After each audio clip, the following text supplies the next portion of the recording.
नमस्कार, मी अमोल साठे आपलं पुन्हा एकदा आजच्या वेबिनारमध्ये स्वागत करतो. आजचा वेबिनार हा अत्यंत एक्साइटिंग सब्जेक्टवर आपण घेणार आहोत. हा एक्साइटिंग सब्जेक्ट तर आहेच, पण त्याचबरोबर अतिशय प्रचंड प्रॉफिट पोटेन्शियल असलेला आहे आणि तितकाच रिस्की सुद्धा आहे. सो पूर्ण माहिती करून घेतल्याशिवाय, पूर्ण अभ्यास केल्याशिवाय याच्यामध्ये आपण ट्रेडिंग करायला सुरुवात करता कामा नये.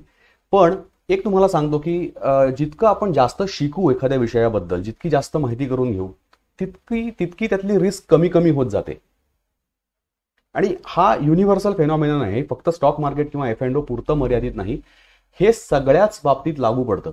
त्यामुळे याला घाबरण्याऐवजी शिकणं जास्त महत्वाचं आहे. तुम्ही जितकं जास्त शिकाल, जितकी प्रॅक्टिस चांगली कराल, तितकं यातलं प्रॉफिट पोटेन्शियल तुम्हाला दिसायला लागेल आणि याच्यामध्ये खरोखर खूप प्रॉफिट पोटेन्शियल आहे. तर जास्त याच्यावर चर्चा आपण न करता आय थिंक आपण सुरुवात करूया वेबिनारला. तर चला, पहिल्यांदा एक तुम्हाला ॲज युज्युअल इंट्रोडक्शनची स्लाइड तुम्हाला दाखवणार आहे मी, की फ्युचर्स अँड ऑप्शन्स असा आपण हा जो काय सब्जेक्ट आपण घेतला, ह्याच्यामध्ये 3 महत्वाच्या गोष्टी आपण पहिल्यांदा शिकणं आवश्यक आहे. पहिली गोष्ट, फ्युचर्स आणि ऑप्शन्स ही डेरिव्हेटिव्ह कॉन्ट्रॅक्ट्स आहेत. डेरिव्हेटिव्ह कॉन्ट्रॅक्ट्स म्हणजे काय, आता एकदा सांगतो शांतपणे, नीट समजून घ्या. बाय द वे, हा सब्जेक्ट इतका मोठा आहे की ह्याच्यामध्ये बराच कंटेंट मी आज वेबिनारमध्ये घातलेला आहे. त्यामुळे शक्य तितकं जास्त लक्ष देऊन हे सगळं ऐका, कारण ह्याच्यामध्ये कंटेंट आज जास्ती आहे. हे प्रेझेंटेशन जे तुम्हाला मी दाखवतोय, हे प्रेझेंटेशन माझ्या वेबसाईटवरनं www.amolsathe.in या वेबसाईटवरनं तुम्हाला रिसोर्सेस सेक्शनमधनं डाउनलोड करून घेता येईल. याच्यानंतर म्हणजे तुम्हाला पुन्हा रेफर करण्यासाठी त्याचा उपयोग होऊ शकेल. सो अपार्ट फ्रॉम दिस, तुम्हाला जे काही डाऊट्स येतील या सगळ्या वेबिनारमध्ये, ते तुम्ही मला शेवटी विचाराच ऑफकोर्स. पण इव्हन त्याच्यानंतर सुद्धा उद्या परवा असं जेव्हा परत बघाल तेव्हा काही डाऊट्स आले तर व्हॉट्सॲप ग्रुप आपला आहे कॉन्टॅक्ट अस सेक्शनमध्ये माझ्या वेबसाईटवर, त्याची लिंक दिलेली आहे. ती वापरून तुम्ही तो ग्रुप जॉईन करू शकता आणि या वेबिनार मधले सुद्धा प्रश्न तुम्ही मला त्या ग्रुपवर विचारू शकता. त्याची उत्तरं मी तुम्हाला देईन. तर सुरू करू. डेरिव्हेटिव्ह म्हणजे काय? डेरिव्हेटिव्ह ही अशी एक गोष्ट आहे जी कुठल्या तरी दुसऱ्या एका ॲसेटवरनं आपली व्हॅल्यू डिराईव्ह करते. ती डिराईव्ह करते म्हणून त्याला डेरिव्हेटिव्ह म्हणतात. आता एक्झाम्पल तुम्हाला देतो मी.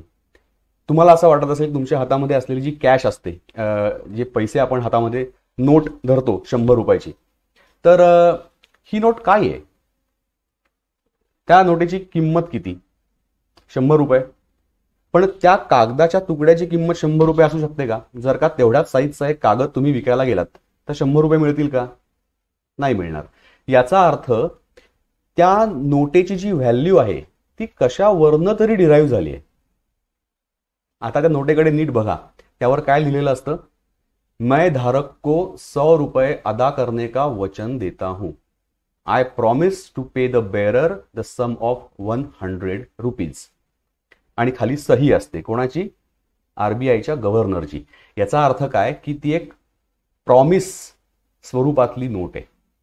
तुम्ही ही नोट जर का RBI कडे घेऊन गेलात, इन प्रिन्सिपल सांगतोय मी, असं घडत नाही, घेऊन गेलात तर RBIने तुम्हाला त्या नोटेच्या बदल्यात 100 रुपयाची व्हॅल्यू देणं अपेक्षित आहे. म्हणजे काय, तर 100 रुपये किमतीचं सोनं देण्याची अपेक्षा ह्याच्याकडनं असते. हे इन प्रॅक्टिकॅलिटी घडत नाही, परत सांगतो मी, हे इन प्रिन्सिपल आहे. सो याचा अर्थ काय होतो बघा बरं. त्या नोटेनी तिची व्हॅल्यू कुठनं डिराईव्ह केली? RBI कडे असलेल्या गोल्ड रिझर्व्ह वरनं डिराईव्ह केली. म्हणून ती नोट सुद्धा एक डेरिव्हेटिव्ह आहे. सो डेरिव्हेटिव्ह याचा अर्थ something that derive its value from some other asset. Okay, in principle समजून घ्या. आता पुढे बघूया कॉन्ट्रॅक्ट. तर हे काय? तर हे कॉन्ट्रॅक्ट आहे. तुम्ही जेव्हा शेअर विकत घेता मार्केटमध्ये, स्टॉक मार्केटमध्ये, तेव्हा ते शेअर तुमच्या डीमॅट अकाउंटला येतात. म्हणजे तो ॲसेट हा तुम्हाला ऍक्च्युअली मिळतो तुमच्या डीमॅट अकाउंटला. It's not a contract. हे जे आहे हे कॉन्ट्रॅक्ट आहे. म्हणजे दोन पार्टीज मधलं मधला एक व्यवहार आहे आणि एकमेकांना दिलेली वचनं आहेत त्या कॉन्ट्रॅक्टमध्ये. दोन्ही पार्टीजवर ते कॉन्ट्रॅक्ट बंधनकारक आहे. So it's not an asset like share or real estate or gold. It is a contract. So या दोन गोष्टी लक्षात ठेवा. हे एक पॅरलल मार्केट आहे, स्टॉक मार्केटला याच्या पॅरलल जाणारं मार्केट आहे आणि त्याच्यामध्ये हे सगळे वेगवेगळ्या गोष्टी येतात. You bet on the direction and movement of the prices of underlying stocks. Underlying stocks म्हणजे काय लक्षात घ्या. मी तुम्हाला डेरिव्हेटिव्हची डेफिनेशन देताना सांगितलं होतं की कुठल्या तरी एका ॲसेटवरनं ती व्हॅल्यू डिराईव्ह होते. तर तो जो ॲसेट आहे ना त्याला अंडरलाइंग ॲसेट म्हणतात. या कॉन्ट्रॅक्टच्या खाली काय आहे तर तो ॲसेट आहे. त्या ॲसेटवरनं या कॉन्ट्रॅक्टनी त्याची व्हॅल्यू ही डिराईव्ह केलेली आहे, म्हणजे मिळवलेली आहे. त्या कॉन्ट्रॅक्टला अदरवाईज काही व्हॅल्यू नाही आहे. जर का अंडरलाइंग ॲसेट नसेल तर त्या कॉन्ट्रॅक्टला व्हॅल्यू शून्य आहे. सो अंडरलाइंग स्टॉक्स, इंडायसेस और कमॉडिटीज. कमॉडिटीजमध्ये पण अशा प्रकारची ट्रान्झॅक्शन्स होतात. सो हे एफ अँड ओ मार्केट हे स्टॉक्सवर पण चालतं. इंडायसेस म्हणजे निफ्टी म्हणा किंवा बाकी आणखीन इंडायसेस जे असतात, बँक निफ्टी, या इंडायसेसवरती सुद्धा ही कॉन्ट्रॅक्ट राईट केलेली असतात किंवा ती ट्रेड होतात. आणि कमॉडिटीज म्हणजे मेटल्स असतील, कॉपर असेल, आयर्न असेल किंवा सोयाबीन, सिल्व्हर, अनेक प्रकारच्या कमॉडिटीज असतात. ते मार्केट वेगळं आहे, आपण त्यात आत्ता शिरणार नाही आहोत. MCX नावाचं जे एक्सचेंज असतं इथलं कमॉडिटी एक्सचेंज, तर ते त्याच्यामध्ये पण डेरिव्हेटिव्ज ट्रेड होतात. पण आपण आता तिकडे जायचं नाही. आपण आता समजून घेऊ की पहिल्यांदा ही डेरिव्हेटिव्ज आहेत काय. तर तुम्ही काय करता, तुम्ही त्या अंडरलाइंग स्टॉकच्या डिरेक्शनवर तुम्ही बेट करताय.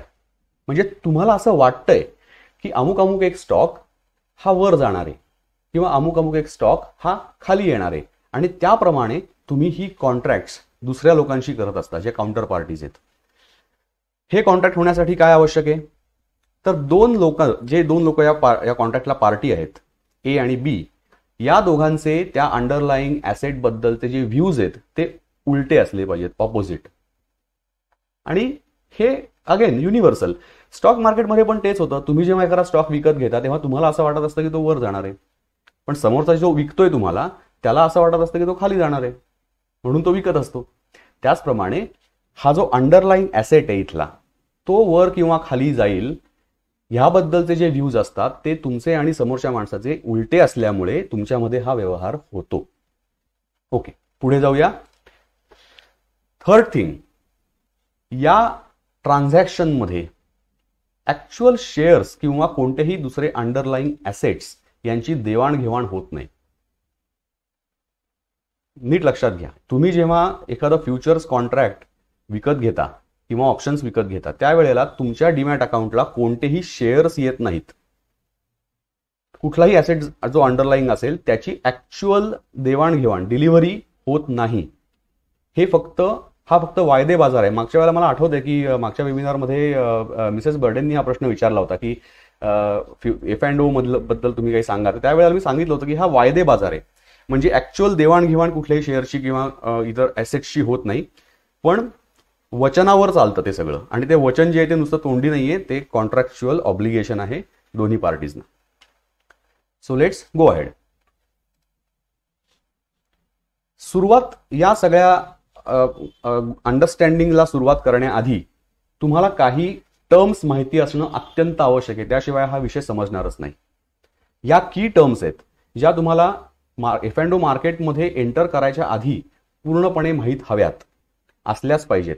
तर आपण ह्याच्यावर आता थोडासा वेळ देणार आहोत कारण हे फार महत्वाचं आहे. यावरच पुन्हा पुढचा वेबिनार पण अवलंबून आहे. जर का या टर्म्स तुम्हाला नीट समजल्या नाहीत तर पुढचा वेबिनार सुद्धा पूर्णपणे समजणार नाही. सो नीट लक्ष देऊन या टर्म्सचा अर्थ समजून घ्या. First is spot price. Okay, what is spot market? Spot market is आपलं नॉर्मल स्टॉक एक्सचेंज, जिकडे तुम्ही शेअर विकता आणि खरेदी करता, त्याला स्पॉट मार्केट म्हणतात. त्या मार्केटमधली जी स्टॉकची प्राइस असते, किंमत जी तुम्ही देता स्टॉक विकत घेताना, त्या प्राइसला म्हणतात स्पॉट प्राइस. मी हळूहळू सांगतोय मुद्दामून कारण हे फार महत्वाचं आहे सगळं. स्पॉट प्राइस ही नॉर्मल स्टॉक मार्केटमधली त्या स्टॉकची किंमत असते. Okay, because it is traded in spot market, त्या किमतीला म्हणतात spot price. Futures price and strike price. आता हे दोन वेगवेगळे का आहे? कारण फ्युचर्स प्राइसचा संबंध आहे फ्युचर्स मार्केटशी आणि स्ट्राईक प्राइसचा संबंध आहे ऑप्शन्स मार्केटशी. फ्युचर्स प्राइस मध्ये काय होतं की त्याच शेअरचं जे फ्युचर कॉन्ट्रॅक्ट असतं त्या कॉन्ट्रॅक्टची किंमत किती, आणि या किमतीमध्ये फरक असतो. Bye the way, spot price आणि फ्युचर्स प्राइस मध्ये फरक असतो. का? कारण जास्तीत जास्त लोकांचं जर का असं म्हणणं असेल की हा स्टॉक वर जाणार आहे, तर फ्युचर्स प्राइस ही स्पॉट प्राइस पेक्षा जनरली जास्ती असते. आणि अनेक लोकांना असं वाटत असेल की मॅक्झिमम लोकांना की हा स्टॉक पडणार आहे, तर फ्युचर्स मार्केटमध्ये स्पॉट प्राइस पेक्षा खालची प्राइस असते. तुम्ही ज्या प्राइसला फ्युचर्स कॉन्ट्रॅक्ट खरेदी करता त्या प्राइसला म्हणतात फ्युचर्स प्राइस. आता स्ट्राईक प्राइस बघू काय असते. ऑप्शन्स ट्रेड करताना, ऑप्शन जेव्हा आपण विकत घेतो त्यावेळेला तिथे नेहमी एक स्ट्राईक प्राइसचा एक कॉलम असतो. त्या तुम्हाला एक्झाम्पल देऊन सांगतो, हे लवकर समजेल. की समजा एखाद्या स्टॉकची किंमत 200 रुपये आहे, स्पॉट प्राइस. ओके. आणि तुम्हाला असं वाटतंय की हा स्टॉक खाली पडणार आहे इथनं, या प्राइसवरनं. जो माणूस ते कॉन्ट्रॅक्ट राईट करतोय, म्हणजे ऑप्शन्स कॉन्ट्रॅक्ट ज्याच्याकडनं तुम्ही विकत घेणार आहात, त्याचा व्ह्यू जसं मी सांगितलं तसं उलटा आहे. त्याला वाटतंय की हा स्टॉक वर जाणार आहे. म्हणून तो काय करतोय, त्यांनी समजा 200 रुपये आत्ता किंमत दिसतीये स्पॉट प्राइस, आणि 200 रुपयाच्याच प्राइसला त्यांनी हे ऑप्शन कॉन्ट्रॅक्ट राईट केलं. या सगळ्याकडे पुढे मी येणार आहे. रायटिंग म्हणजे काय, बाईंग म्हणजे काय, सगळं सांगणार आहे. डोंट वरी. आत्ताच मला फक्त स्ट्राईक प्राइस बद्दल समजावून सांगतोय. तर तो जेव्हा हे कॉन्ट्रॅक्ट 200 रुपयाला राईट करतो, तेव्हा याचा अर्थ असा होतो की जी एक्सपायरी डेट असेल, महिन्याचा शेवटचा गुरुवार, या एक्सपायरी डेटला या स्टॉकची प्राइस जर का 205 रुपये असेल, तुम्ही घेतलेला आहे तो पुट ऑप्शन, कारण तुम्हाला वाटतंय प्राइस पडणार आहे. तुम्ही पुट ऑप्शन घेताना काय करताय, तर प्राइस खाली आली तर त्यातला जो डिफरन्स आहे तो तुमचा फायदा असतो. म्हणजे प्राइस जर का 200 रुपयावरनं 190 रुपयाला आली तर तुमचा हा 10 रुपये फायदा आहे. याचा अर्थ तुम्ही 200 रुपयाच्या स्ट्राईक प्राइसला तो शेअर विकण्याचा हक्क घेतलेला आहे. सो मार्केटमधली प्राइस 190 रुपये आहे, पण तुम्हाला मात्र हातामध्ये 200 रुपयाला तो स्टॉक विकण्याचा हक्क आहे. कोणाला? ज्यांनी हा ऑप्शन तुम्हाला दिला त्याला विकण्याचा. त्याला तुमच्याकडनं 200 रुपयाच्या किमतीने हा स्टॉक विकत घ्यावाच लागेल. ओके. सो जी किंमत आपण ठरवली आहे, ज्या किमतीला तुमच्या दोघांमध्ये हे डील झालंय की no matter what happens in the market, I should have a right to sell this stock to you at 200 rupees. आणि तो जो ऑप्शन तुम्हाला देणारा रायटर जो आहे ऑप्शनचा, तो म्हणतो हो, काहीही झालं मार्केटमध्ये तरी मी 200 रुपयाला तुमच्याकडनं स्टॉक घ्यायला तयार आहे. ठीक आहे. मग ती प्राइस मधल्या काळामध्ये कुठेही जाऊ देत, आणि एक्सपायरीच्या दिवशी जी प्राइस असेल त्याप्रमाणे हे ठरेल की तुम्ही तो ऑप्शन एक्झरसाइज करणार आहात, म्हणजे 200 रुपयाला त्याला विकणार आहात स्टॉक का नाही विकणार आहात. ओके. हे सगळं पुढे हळूहळू समजेल. स्ट्राईक प्राइस म्हणजे समजलं का? Strike price is the contractual obligation ज्या प्राइसला the buyer of the option has a right to sell, put option, to sell that stock to the writer of the option, and the writer has an obligation to buy it at that strike price. So strike price हा एक point आहे ज्या point पासून कोणाला हलता येत नाही contractual असल्यामुळे. ठीक आहे. आता शक्य तेवढं सोपं सांगितलं मी करून, पुढे पुढे तुम्हाला हळूहळू समजत जाईल आणखीन काय ते. Then we see lot size. आता ही गोष्ट अशी आहे की ह्या मार्केटमध्ये तुम्हाला 1 शेअर 2 शेअर असं ट्रेड नाही करतायत. ठरवलेले स्टॉक एक्सचेंजचे ठरवलेले साईजेस असतात, क्वांटिटीज. म्हणजे आता अमुक शेअर आपण ज्या 200 रुपयाच्या स्टॉक बद्दल बोलतोय त्याचा लॉट साईज समजा 1000 आहे, तर तुम्हाला 900 किंवा 1100 अशा क्वांटिटीज यामध्ये ट्रेड करता येत नाहीत. तुम्हाला 1000 किंवा त्याच्या पटीत हे करता येतं. 1 लॉट, 2 लॉट, 3 लॉट, 2 लॉट म्हणजे 2000, 3 लॉट म्हणजे 3000, अशाच क्वांटिटीमध्ये तुम्हाला हे ट्रेडिंग करावं लागतं. याला म्हणतात लॉट साईज. हे वेगवेगळ्या स्टॉक्सचे वेगवेगळे असतात, इंडासेसचे पण वेगवेगळे असतात. पोझिशन याचा अर्थ तुम्ही एक जो स्टँड घेतलाय, तुम्हाला असं वाटतंय की मार्केट वर जाणार आहे किंवा मार्केट खाली येणार आहे किंवा अमुक अमुक हा 200 रुपयाचा स्टॉक वर जाणार आहे किंवा खाली येणार आहे, या बेसिसवर तुम्ही जो एक स्टँड घेतलाय त्या कॉन्ट्रॅक्टमध्ये शिरण्याचा, की ओके मला असं वाटतं की हा स्टॉक खाली पडणार आहे म्हणून मी पुट ऑप्शन घेतो, किंवा मला असं वाटतंय की मार्केट वर जाणार आहे म्हणून मी आत्ता फ्युचर्स कॉन्ट्रॅक्ट या प्राइसला विकत घेतो. याला म्हणतात पोझिशन घेणे. तुम्ही एक पोझिशन घेतलेली आहे कुठली तरी. या पोझिशन्स दोन प्रकारच्या असतात. पहिला प्रकार आहे लॉंग. लॉंग याचा अर्थ तुम्ही बुलिश आहात मार्केटवर, हे वर जाणार आहे, हा इंडेक्स किंवा हा स्टॉक इथनं वर जाणार आहे असं तुम्ही जेव्हा म्हणताय तेव्हा तुम्ही आणि कॉन्ट्रॅक्टमध्ये शिरताय तेव्हा तुम्ही लॉंग जाताय. You are taking a long position. याच्या उलट जर तुम्हाला असं वाटत असेल की हा स्टॉक पडणार आहे तर you are taking a short position. म्हणजे काय की तुम्ही आत्ताच विकताय या पॉइंटला. ही एक गंमत आहे या मार्केटची. तुम्हाला नॉर्मल स्टॉक मार्केटमध्ये स्टॉक विकत घेतल्याशिवाय विकता येत नाही. इथे मात्र तुम्ही आधी विकू शकता आणि नंतर खरेदी करू शकता. ओके, सो शॉर्ट पोझिशन म्हणजे तुम्ही आत्ताच विकताय. 15,000 च्या लेव्हलला निफ्टी आहे आणि असताना तुम्ही म्हणलात की 15,000 मला वाटत नाही की इथनं पुढे जाईल, वरती खालीच पडेल, तर मी 15,000 निफ्टीच्या लेव्हलला मी जर का निफ्टी शॉर्ट केला म्हणजे काय, तर मी निफ्टी विकला 15,000 रुपयाला आणि तो खाली आल्यानंतर 14,000 रुपयाला समजा आला तर मी विकत घेतला. म्हणजे फक्त काय होतंय, क्रम बदलतोय. आधी घेऊन मग विकणे याच्याऐवजी आधी विकलं आणि मग घेतलं, याच्यामधला जो काय प्रॉफिट आहे माझा तो माझा होणार आहे. कारण ते खाली आल्यानंतर मी 14,000ला निफ्टी घेतला असता आणि 15,000ला विकला असता तर माझा 1000 पॉईंटचा फायदा झाला असता. हीच गोष्ट घडतीये फक्त उलट्या क्रमाने. मी 15,000ला आधी विकलं आणि 14,000ला विकत घेतलं. कळलं का? So this is again, Nifty असा काही वस्तू नाही की मला ती मिळणार आहे किंवा मी कोणाला देणार आहे. हा वायदे बाजार आहे. ॲज आय सेड, कॉन्ट्रॅक्टमध्ये मी असं म्हणलो की मी विकला 15,000ला. ते जुन्या काळच्या स्टॉक मार्केटमध्ये अगदी एकदम जुन्या काळी ते असं असायचं ना की हां लिया लिया दिया दिया दिया, कोणते 500 हां दिया दिया. सो तो वायदे बाजार होता तसा, की त्यांनी वायदा केला, त्यांनी प्रॉमिस केलं की मी देणार आहे. तसं हे मार्केट आहे, फक्त ते कॉन्ट्रॅक्च्युअल आहे. पुढे एक्सपायरी. अगेन एक्सपायरी कुठल्याही कॉन्ट्रॅक्टला, ऑप्शन कॉन्ट्रॅक्ट असो नंतर फ्युचर कॉन्ट्रॅक्ट असो, त्याला एक एक्सपायरी असते आणि ती जनरली दर महिन्याचा शेवटचा गुरुवार ही एक्सपायरी असते. ओके, इंडेक्स ऑप्शन्स आता नवीन त्यांनी आणलेले आहेत की जे वीकली एक्सपायरीज आहेत. पण अपार्ट फ्रॉम दॅट जर का स्टॉक्स वरचे ऑप्शन्स तुम्हाला घ्यायचे असतील, रिलायन्स म्हणा किंवा HDFC म्हणा, तर त्यावेळेला तिथे एक्सपायरी ही महिन्याभराची असते. म्हणजे प्रत्येक महिन्याच्या शेवटच्या गुरुवारी कॉन्ट्रॅक्ट एक्सपायर होतं. स्क्वेअरिंग ऑफ, मी तुम्हाला आता जे सांगितलं निफ्टीबद्दल की 15,000ला तुम्ही शॉर्ट केलात निफ्टी आणि 14,000ला आल्यानंतर तुम्ही विकत घेतलात, त्या विकत घेण्याला काय म्हणतात, तर तुमची पोझिशन स्क्वेअर ऑफ करणे असं त्याला म्हणतात. म्हणजे कॅन्सल आउट करणे.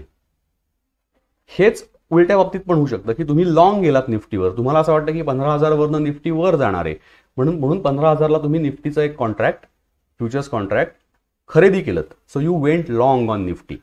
ओके, तुम्ही एक लॉंग पोझिशन घेतलीत.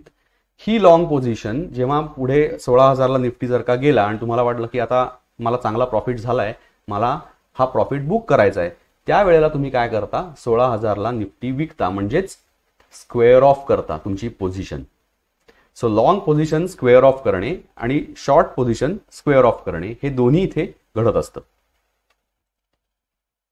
प्रीमियम, ऑप्शन्सच्या ट्रेडिंग मधला अत्यंत महत्वाचा पॉइंट. प्रीमियम म्हणजे काय, जो रायटर ऑफ द ऑप्शन आहे, म्हणजे मी रायटर ऑफ द ऑप्शन आहे, मी ऑप्शन ओरिजिनेट केलेला आहे. कारण मला असं वाटतंय की एक पोझिशन माझी आहे, माझा एक स्टँड आहे की अमुक अमुक शेअर खाली जाणार आहे, तेव्हा मी काय करतोय, तर मी एक ऑप्शन राईट करतो. कोणता, I right a call option. हे सगळं पुढे येईल. आणि तुम्हाला विकला ऑप्शन मी, तुम्ही तो खरेदी केला माझ्याकडनं. तर तुम्ही काय करताय, तुम्ही त्या एका पर्टिक्युलर लेव्हलला, मगाच एक्झाम्पल घेऊ, 200 रुपयाच्या लेव्हलला तुम्हाला वाटतं की ती खाली येणार आहे म्हणून तुम्ही 200 रुपयाला तो पुट माझ्याकडनं खरेदी करताय. ओके, मला वाटतं तो वर जाणार आहे म्हणून मी पुट राईट करतोय. तर मी पुट राईट करताना काय करतो, तुम्हाला एक हक्क देतो की मार्केटमध्ये प्राइस काही पण असू देत, मी तुमच्याकडनं 200 रुपयाला घेणार. ओके. आता तुम्हाला जर का हा हक्क मिळत असेल तर तो फुकट तर मिळणार नाही, कारण तुमचा हक्क आणि ते माझं ऑब्लिगेशन आहे, बरोबर आहे. मग मला त्या ऑब्लिगेशन घेण्याच्या बदल्यात काहीतरी मिळालं पाहिजे की नाही. ते जे काही मला मिळतं ना त्याला म्हणतात प्रीमियम. तुम्ही जेव्हा ऑप्शन विकत घेता तेव्हा तुम्ही एक रक्कम जी देता त्या हक्काच्या बदल्यात त्याला म्हणतात premium.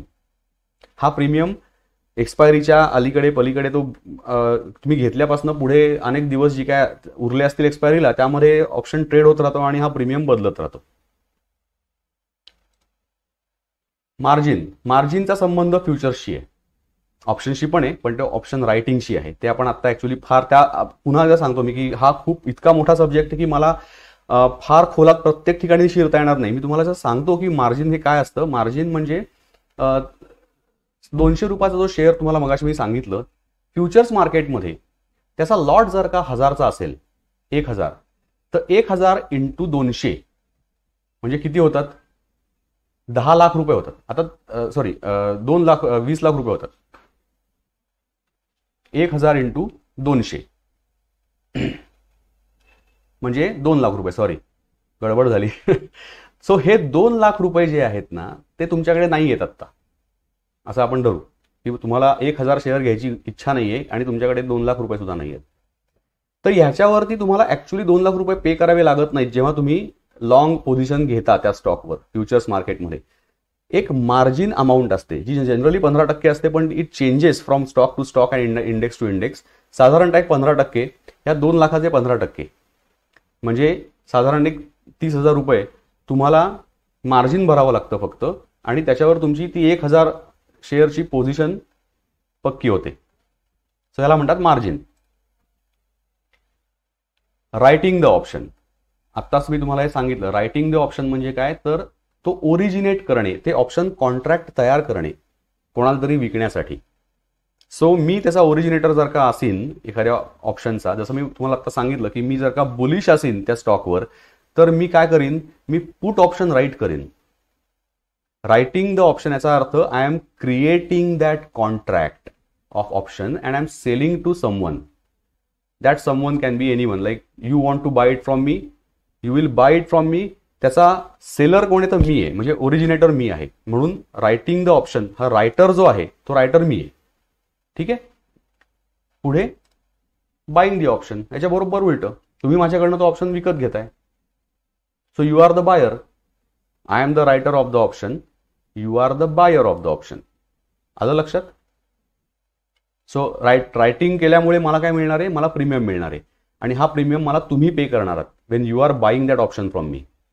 Okay, let's go ahead. आता आपण खऱ्या या विषयात शिरणार आहोत. या टर्म्स तुम्हाला सगळ्या कळल्या असतील अशी माझी अपेक्षा आहे. नीट समजून घ्या, आणि जर का नसतील कळल्या तर पुन्हा एकदा हा वेबिनार नंतर बघा. ते हे प्रेझेंटेशन डाउनलोड करून घ्या माझ्या वेबसाईटवरनं, आणि त्याचा थोडासा आणखीन अभ्यास करा. You can ask your questions to me in the WhatsApp group later on. कारण हे सगळं एकाच बैठकीत समजेलच सगळ्यांना असं नाही, पण तरी हरकत नाही, मी शक्य तेवढं तुम्हाला सोपं करून सांगणारच आहे. फ्युचर्स हे काय आहे, तर भविष्यातल्या एका किमतीवर मी बेट करतोय आता. जसं तुम्हाला मगाशी मी सांगितलं की हा वायदे बाजार आहे. So what I am doing, I am taking a position with a future movement in my mind. 200 रुपयाचा स्टॉक 210 रुपयाला जाईल असं मला वाटत असल्यामुळे मी 200 रुपयाच्या स्टॉकला फ्युचर्स मार्केटमध्ये लॉंग पोझिशन घेतो आहे. आता तुम्ही म्हणाल की मग कशाला, मग डायरेक्ट स्टॉकच का घेऊ नये. हो की नाही. जर का तो वर जाणार आहे असं माझं म्हणणं असेल तर मी फ्युचर्स लॉंग पोझिशन घ्यायची कशाला. I can by the stock, I can hold it till 210 रुपये. देन फरक हा आहे की मला मार्जिन मनी भरून 1000 शेअरची क्वांटिटी घेता येते इथे. जसं तुम्हाला एक्सप्लेन केलं मगाशी की 2 लाख रुपये भरण्याच्या ऐवजी मला जर का ते 30,000 रुपयात मिळत असेल तर मी का घेऊ नये. आणि दुसरा त्याचा फायदा असा की मला शॉर्टही करता येतं. आता हे शॉर्टिंग मी नॉर्मल स्टॉक मार्केटमध्ये करू शकत नाही. इंट्राडे मध्ये करता येतं, पण आता आपण तो विषय पूर्ण बाजूला ठेवू इंट्राडेचा, कारण तो तुम्हाला कन्फ्यूज करेल या पॉईंटला.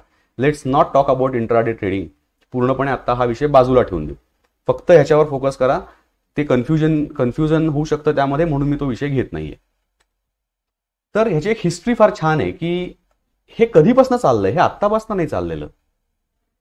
सर्वात इतिहासातलं पहिलं रेकग्नाइज्ड फ्युचर्स ट्रेडिंग एक्सचेंज हे दोजिमा राईस एक्सचेंज जपानमध्ये, जे 1730 मध्ये एस्टॅब्लिश झालं होतं. आणि तिथे राईस फ्युचर्स ट्रेड व्हायची. वेस्टर्न वर्ल्डमध्ये कमॉडिटी फ्युचर्स होती, ती मार्केट्स होती, आणि ती इंग्लंडमध्ये सुरू झाली 16व्या शतकात. So it goes back long time. हे तुम्हाला मी आताच सांगितलं की you can take a long position because you are betting on the upside, or a short position because you are betting on the downside. You cannot take a short position in spot market. जे तुम्हाला आता म्हणलं मी, intraday आपण धरायचं नाही याच्यामध्ये. तिथे दिवसभरात तुम्हाला शॉर्टिंग करता येतं, पण let's not get into all that. मूळ मुद्दा असा आहे की याच्यामध्ये तुम्हाला लॉंग आणि शॉर्ट अशा दोन्ही प्रकारच्या पोझिशन्स घेता येत असल्यामुळे फ्युचर्स, आणि ते सगळं सुद्धा ऍक्च्युअल अमाऊंटवर न करता मार्जिन अमाऊंटवर करता येत असल्यामुळे तुम्हाला फ्युचर्स मार्केटमध्ये जास्त कमी पैशामध्ये जास्त एक्सपोजर घेता येतं. म्हणून फ्युचर्समध्ये लोक ट्रेड करतात. पुढे let's see how do this futures work. ती एक्झॅक्टली काम कसं करतं हे. तर हे बघा, तुम्हाला मी एक टेबल दाखवतोय. XYZ लिमिटेड हा स्टॉक आहे. ओके, स्पॉट प्राइस मी दिलेली आहे, फ्युचर्स प्राइस दिलेली आहे, म्हणजे फ्युचर्स मार्केटमधली प्राइस त्यावेळेला. लॉट साईज दिलेला आहे, तुम्ही कोणती पोझिशन घेणार आहात ते दिलेलं आहे. आपण आता असं ॲझ्युम करू की तुम्ही हे फ्युचर्स कॉन्ट्रॅक्ट फक्त 1 आठवड्यासाठी धरून ठेवणार आहात आणि 1 आठवड्यानंतर स्क्वेअर ऑफ करणार आहात. ठीक आहे. 1 आठवड्यानंतर त्याची प्राइस समजा एवढी झाली तर तो प्रॉफिट अँड लॉस कसा होईल हे तुम्हाला दाखवतोय. तर पहिल्यांदा स्पॉट प्राइस होती 200 रुपये, त्याच वेळेला फ्युचर्स मार्केटमधली प्राइस होती 201 रुपये. लॉट साईज आहे 1000चा. तुम्ही लॉंग पोझिशन घेतलीत कारण तुम्हाला असं वाटतंय की हा स्टॉक वर जाणार आहे. ओके, 1 आठवड्यानंतर तुमच्या म्हणण्याप्रमाणे किंवा अपेक्षेप्रमाणे तो स्टॉक खरोखरच वर गेला आणि 210 रुपये झाला. तर तुमचा प्रॉफिट किती झाला? 9000 रुपये. कसा झाला 9000 रुपये? बघा बरं, 201 च्या किमतीला तुम्ही लॉंग पोझिशन घेतली, 210 किमतीला स्क्वेअर ऑफ केली. किती रुपयाचा फरक आहे? 9 रुपयाचा. लॉट साईज किती आहे? 1000. 1000 गुणिले 9 म्हणजे तुमचा प्रॉफिट झाला 9000 रुपये. हे फॉर इज ऑफ अंडरस्टँडिंग मी सांगतोय. बाकी पुन्हा एकदा just let me clarify, brokerage अमुक तमुक मी धरत नाहीये, फक्त कन्सेप्ट समजून घ्या काय तो. दुसऱ्या केसमध्ये हे सगळं सेम आहे. 200 रुपये, 201 रुपये, 1000चा लॉट, लॉंग पोझिशन, आणि तुमच्या अपेक्षेप्रमाणे तो स्टॉक वर न जाता खाली गेला तर काय होईल? तो 192 रुपयाला गेला तर काय होईल? सेम तुमचा 9000 रुपयाचा लॉस. कारण का? 201 मायनस 192, 9 रुपयाचा फरक. 1000चा लॉट, 1000 गुणिले 9, 9000. हा तुमचा झाला लॉस. आता आपण शॉर्ट साईडला बघू. तेच होतं. मी हे तुम्हाला लगेच समजेल, त्यात काही खूप अवघड नाही, न समजण्यासारखं फारसं नाहीये. 200 रुपये, 201 हे सगळं सेम राहिलं. You take a short position because तुम्हाला असं वाटतंय की हा स्टॉक खाली पडणार आहे. हा स्टॉक तुमच्या अपेक्षेप्रमाणे खरोखर खाली पडला आणि 190 रुपयाला आला तर काय झालं? तुमचा प्रॉफिट किती झाला? प्रॉफिट झाला बरं, हे लक्षात घ्या. कारण का? तो स्टॉक पडला पण तुम्ही त्याच्या पडण्यावरच बेट करत होतात, म्हणून तुम्ही शॉर्ट पोझिशन घेतली होती. सो तो स्टॉक जितका पडेल तितका तुमचा प्रॉफिट होणार आहे. फक्त तुम्ही काय करताय? तुम्ही 200 रुपये शॉर्ट पोझिशन घेतली म्हणजे काय केलं? 201 रुपयाला तो स्टॉक विकला आधीच, आणि 190ला आल्यानंतर ती पोझिशन स्क्वेअर ऑफ केली म्हणजे विकत घेतला. हे तुम्ही ऍक्च्युअली स्टॉक विकणं किंवा विकत घेणं करत नाही आहात. फक्त प्राइस मधला जो डिफरन्स आहे तो तुम्हाला तुमच्या बँक अकाउंटला जमा होणार आहे एक्सपायरीच्या दिवशी, किंवा तुम्ही जेव्हा ते विकाल तेव्हा, स्क्वेअर ऑफ कराल तेव्हा. सो 190ला आल्यामुळे काय झालं? तुमचा 11,000 रुपयाचा प्रॉफिट झाला. कारण 201 मायनस 190, 11 रुपये गुणिले 1000 lot size. It gives you 11,000 rupees profit. आणि लास्ट केस म्हणजे तुम्ही शॉर्ट पोझिशन घेतलीत आणि तुमच्या अपेक्षेप्रमाणे खाली न येता तो स्टॉक वर गेला, तर काय होणार आहे? तुमचा लॉस होणार, कारण 201 रुपयाला तुम्ही तो शॉर्ट केलात म्हणजे विकलात आणि तो गेला 210 रुपयाला, तर म्हणून 9 रुपयांनी वर गेला तुमच्या पोझिशनच्या उलट्या दिशेने, म्हणून 9 रुपये तुमचा लॉस. 9 रुपये गुणिले 1000. आलं का लक्षात? हे तसं स्ट्रेट फॉरवर्ड आहे, ह्याच्यामध्ये फार अवघड, फ्युचर्समध्ये समजायला फार अवघड काही नाही आहे. एक कॉशन तुम्हाला मी इथे देतो की ह्याच्यामधला तुमचा प्रॉफिट किंवा लॉस दोन्ही अनलिमिटेड असू शकतो. ओके, कसं सांगतो मी तुम्हाला, याला कुठेही म्हणजे तुम्ही विकलं नाहीत तर म्हणतोय, म्हणजे तुम्ही तुमचा स्टॉप लॉस फॉलो केला नाहीत किंवा तुम्ही ती पोझिशन स्क्वेअर ऑफ केली नाहीत, चालू ठेवली, एक्सपायरीपर्यंत जात राहिलं, तर काय होईल? एक्सपायरीच्या दिवशी ती जी काय किंमत असेल ती किंमत आणि तुमची जी एंट्रीची किंमत आहे, एंट्रीच्या वेळची पोझिशन घेतानाची, ह्याच्यामधला डिफरन्स तुमचा प्रॉफिट किंवा लॉस असणार आहे. हे तुम्हाला जे आता मी एक्सप्लेन केलं तसं या टेबलमध्ये. सो ते कितीही वर जाऊ शकतं आणि कितीही खाली पडू शकतं. सो ह्याला कुठेही लिमिट नाहीये, कॅप नाहीये तुमच्या प्रॉफिटवर किंवा तुमच्या लॉसवर. त्यामुळे फ्युचर्समध्ये ट्रेड करताना, आणि बाय द वे अजून एक कॉशन म्हणजे याला डेली अकाउंटिंग असतं, म्हणजे डेली सेटलमेंट तुमच्या बँकेबरोबर होत असते. म्हणजे आज तुम्ही 201 रुपयाला इथे जे घेतलेली आहे लॉंग पोझिशन, उद्या जर का ते 200 रुपयाला क्लोज झाला स्टॉक, ओके, तर काय होईल? तुम्ही धरून ठेवली पोझिशन, तुम्ही स्क्वेअर ऑफ करत नाही आहात आत्ता. सो तुम्हाला तसा तो लॉस प्रॉफिट असं काही नाही आत्ता, कारण ती तुमची लाईव्ह पोझिशन आहे. पण 1 रुपयाचा जो फरक झालाय उलट्या दिशेने, तुम्ही 201ला लॉंग गेलायत, लक्षात घ्या, तुम्हाला ते वरती जायला पाहिजे आणि ते 200 रुपयाला येऊन दुसऱ्या दिवशी क्लोज झालंय. सो 1 रुपयाचा जो फरक आहे, हा फरक इंटू 1000, कारण तो लॉट साईज आहे, म्हणजे 1000 रुपये हे बँक तुमच्या अकाउंटला डेबिट टाकते. हे ऍक्च्युअली जात नाहीत. आता उद्या जर का 200 रुपयावरनं परत तो 202 रुपयाला गेला, ओके, 2 दिवसांनी, तर काय होणार आहे? तुमचा 2 रुपयाचा पुढे गेला, 2 रुपयाचा प्रॉफिट झाला. सो पहिल्या दिवशी जे त्यांनी 1000 रुपये डेबिट टाकलेत, दुसऱ्या दिवशी 2000 रुपये क्रेडिट करतात, म्हणजे अकाउंटला येतात पैसे. आलं का लक्षात? म्हणजे काय झालं? पहिल्या दिवशी 1000 गेले, दुसऱ्या दिवशी 2000 आले. जशी जशी मुवमेंट होईल प्रत्येक दिवशी, त्या दिवसाप्रमाणे बँक डेबिट किंवा क्रेडिट करते, म्हणजे अकाउंटमधनं पैसे काढून घेते किंवा अकाउंटला जमा करते. त्यामुळे हे लक्षात घ्या की जर का तुम्ही जो मार्जिन मनी भरलेला आहे तेवढाच जर का अकाउंटला असेल आणि अकाउंट जर का रिकामा असेल नंतर, तुम्हाला प्रॉब्लेम येईल. कारण जर का शॉर्टफॉल भरायची वेळ आली त्या एका दिवसाचा, तर तुमच्याकडे पैसे असले पाहिजेत बँकेत. म्हणून एक जरा आणखीन बॅलन्स ठेवावा लागतो तिकडे. हा एक फार महत्वाचा कॉशन पॉइंट आहे, तो तुम्हाला आता मी एक्सप्लेन केला.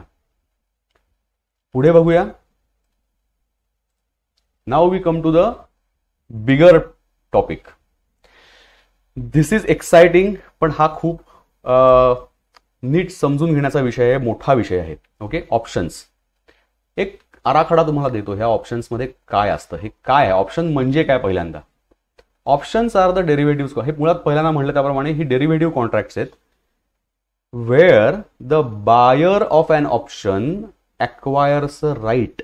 म्हणजे तुम्ही जेव्हा ऑप्शन विकत घेता तेव्हा तुम्ही एक हक्क विकत घेत असता, आणि जो तुम्हाला तो ऑप्शन विकतोय, जो रायटर ऑफ द ऑप्शन आहे, त्यांनी ती जे कॉन्ट्रॅक्ट त्यांनी तयार केलंय, ओरिजिनेट केलंय आणि मग तुम्हाला विकलंय, तो जो रायटर ऑफ द ऑप्शन आहे, ही ऍक्सेप्ट्स अन ऑब्लिगेशन.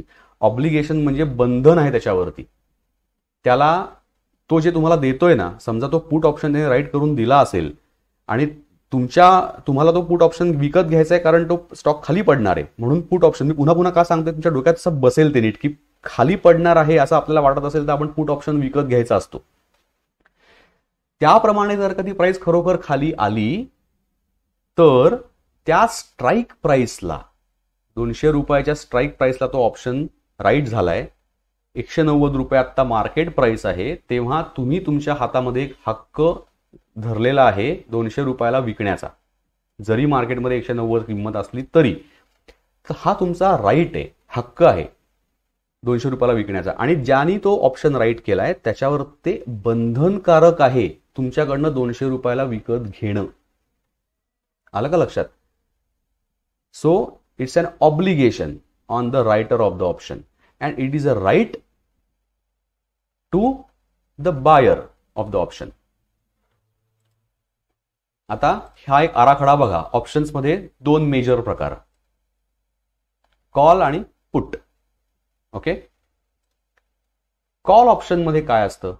2 भागमध्ये, write an option, write a call option or buy call option. तुम्ही तो राईट करू शकता किंवा विकत घेऊ शकता, म्हणजे बाय करू शकता. तुम्ही जर ऑप्शन राईट केलात तर काय होतं? ही फीचर्स महत्वाची लक्षात ठेवा फक्त. Why are you writing the option? तुम्ही तो ऑप्शन राईट का करताय? Because you are bearish on that stock. Bearish म्हणजे तो खाली पडणार आहे असं तुम्हाला वाटतंय या किमतीवरनं, म्हणून तुम्ही तो ऑप्शन राईट करताय, call option. So you are bearish. Second is it is an obligation to sell. Okay, obligation to sell.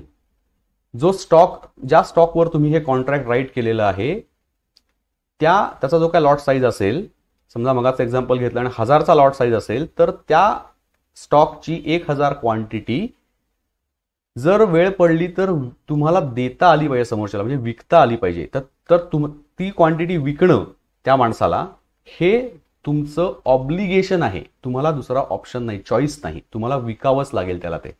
Okay, हे ऑब्लिगेशन आहे. हे ऑब्लिगेशन तुम्ही घेताय म्हणून त्याच्या बदल्यात तुम्हाला काय मिळणार आहे? प्रीमियम. सो तो बायर जो आहे तो तुम्हाला प्रीमियम देणार आहे. तिची प्रीमियम अमाऊंट जी काय असेल 5 रुपये 10 रुपये पर शेअर, आणि 1000चा लॉट असेल तर ती काय 5-10 हजार रुपये जो प्रीमियम असेल तो तुम्ही कलेक्ट करताय. हा प्रीमियम नॉन रिफंडेबल असतो. सो हे तुमचं स्ट्रेट फॉरवर्ड इन्कम आहे. ओके, प्रॉफिट आहे तुमचा आत्ता तरी. आणि शेवटचा पार्ट म्हणजे प्रॉफिट इज लिमिटेड, कारण ती तुमची जी प्रीमियम अमाऊंट तुम्हाला मिळालेली आहे त्या व्यतिरिक्त तुम्हाला आणखीन काही पैसे मिळू शकत नाहीत या सगळ्या कॉन्ट्रॅक्टमध्ये. सो तुमचा जो प्रॉफिट आहे तो लिमिटेड आहे.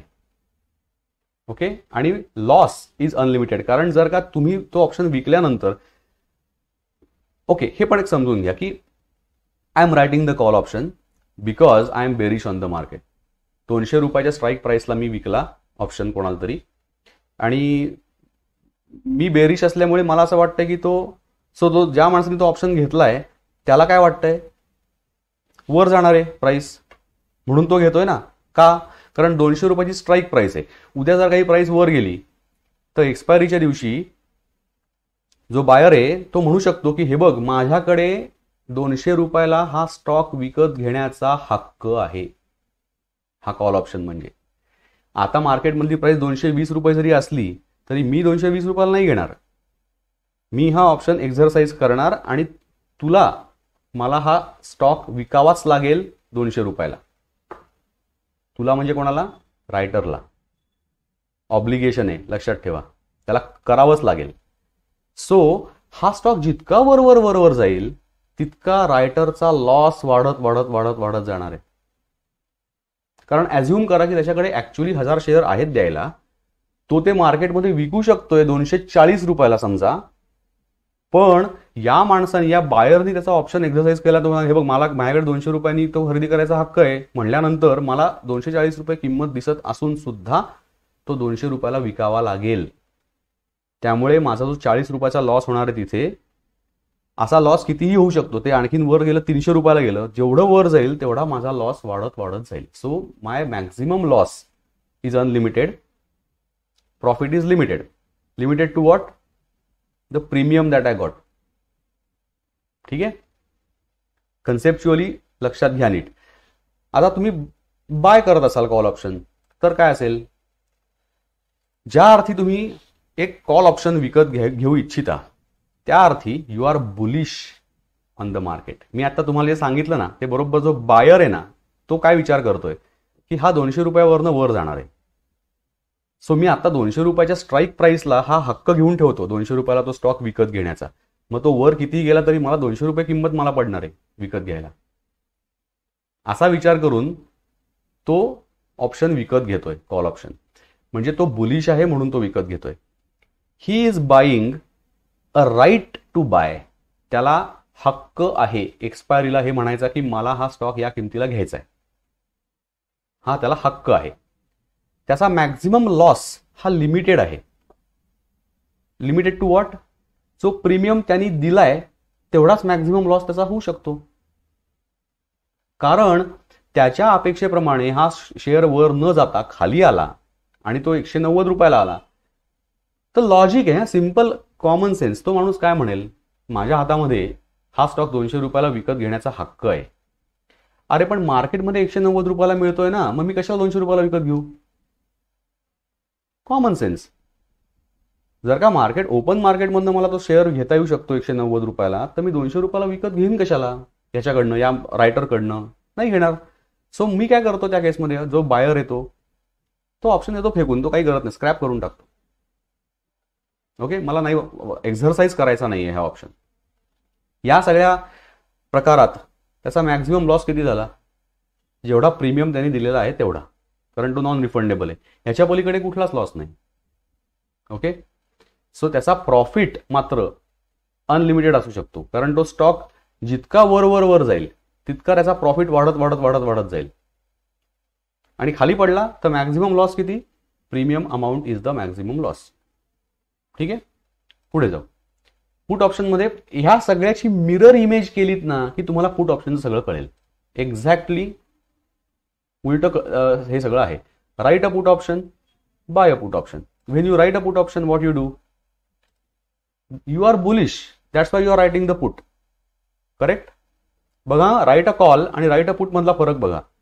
जेव्हा तुम्ही कॉल ऑप्शन राईट करताय तेव्हा तुम्ही बेरिश आहात म्हणून तुम्ही कॉल ऑप्शन राईट करताय.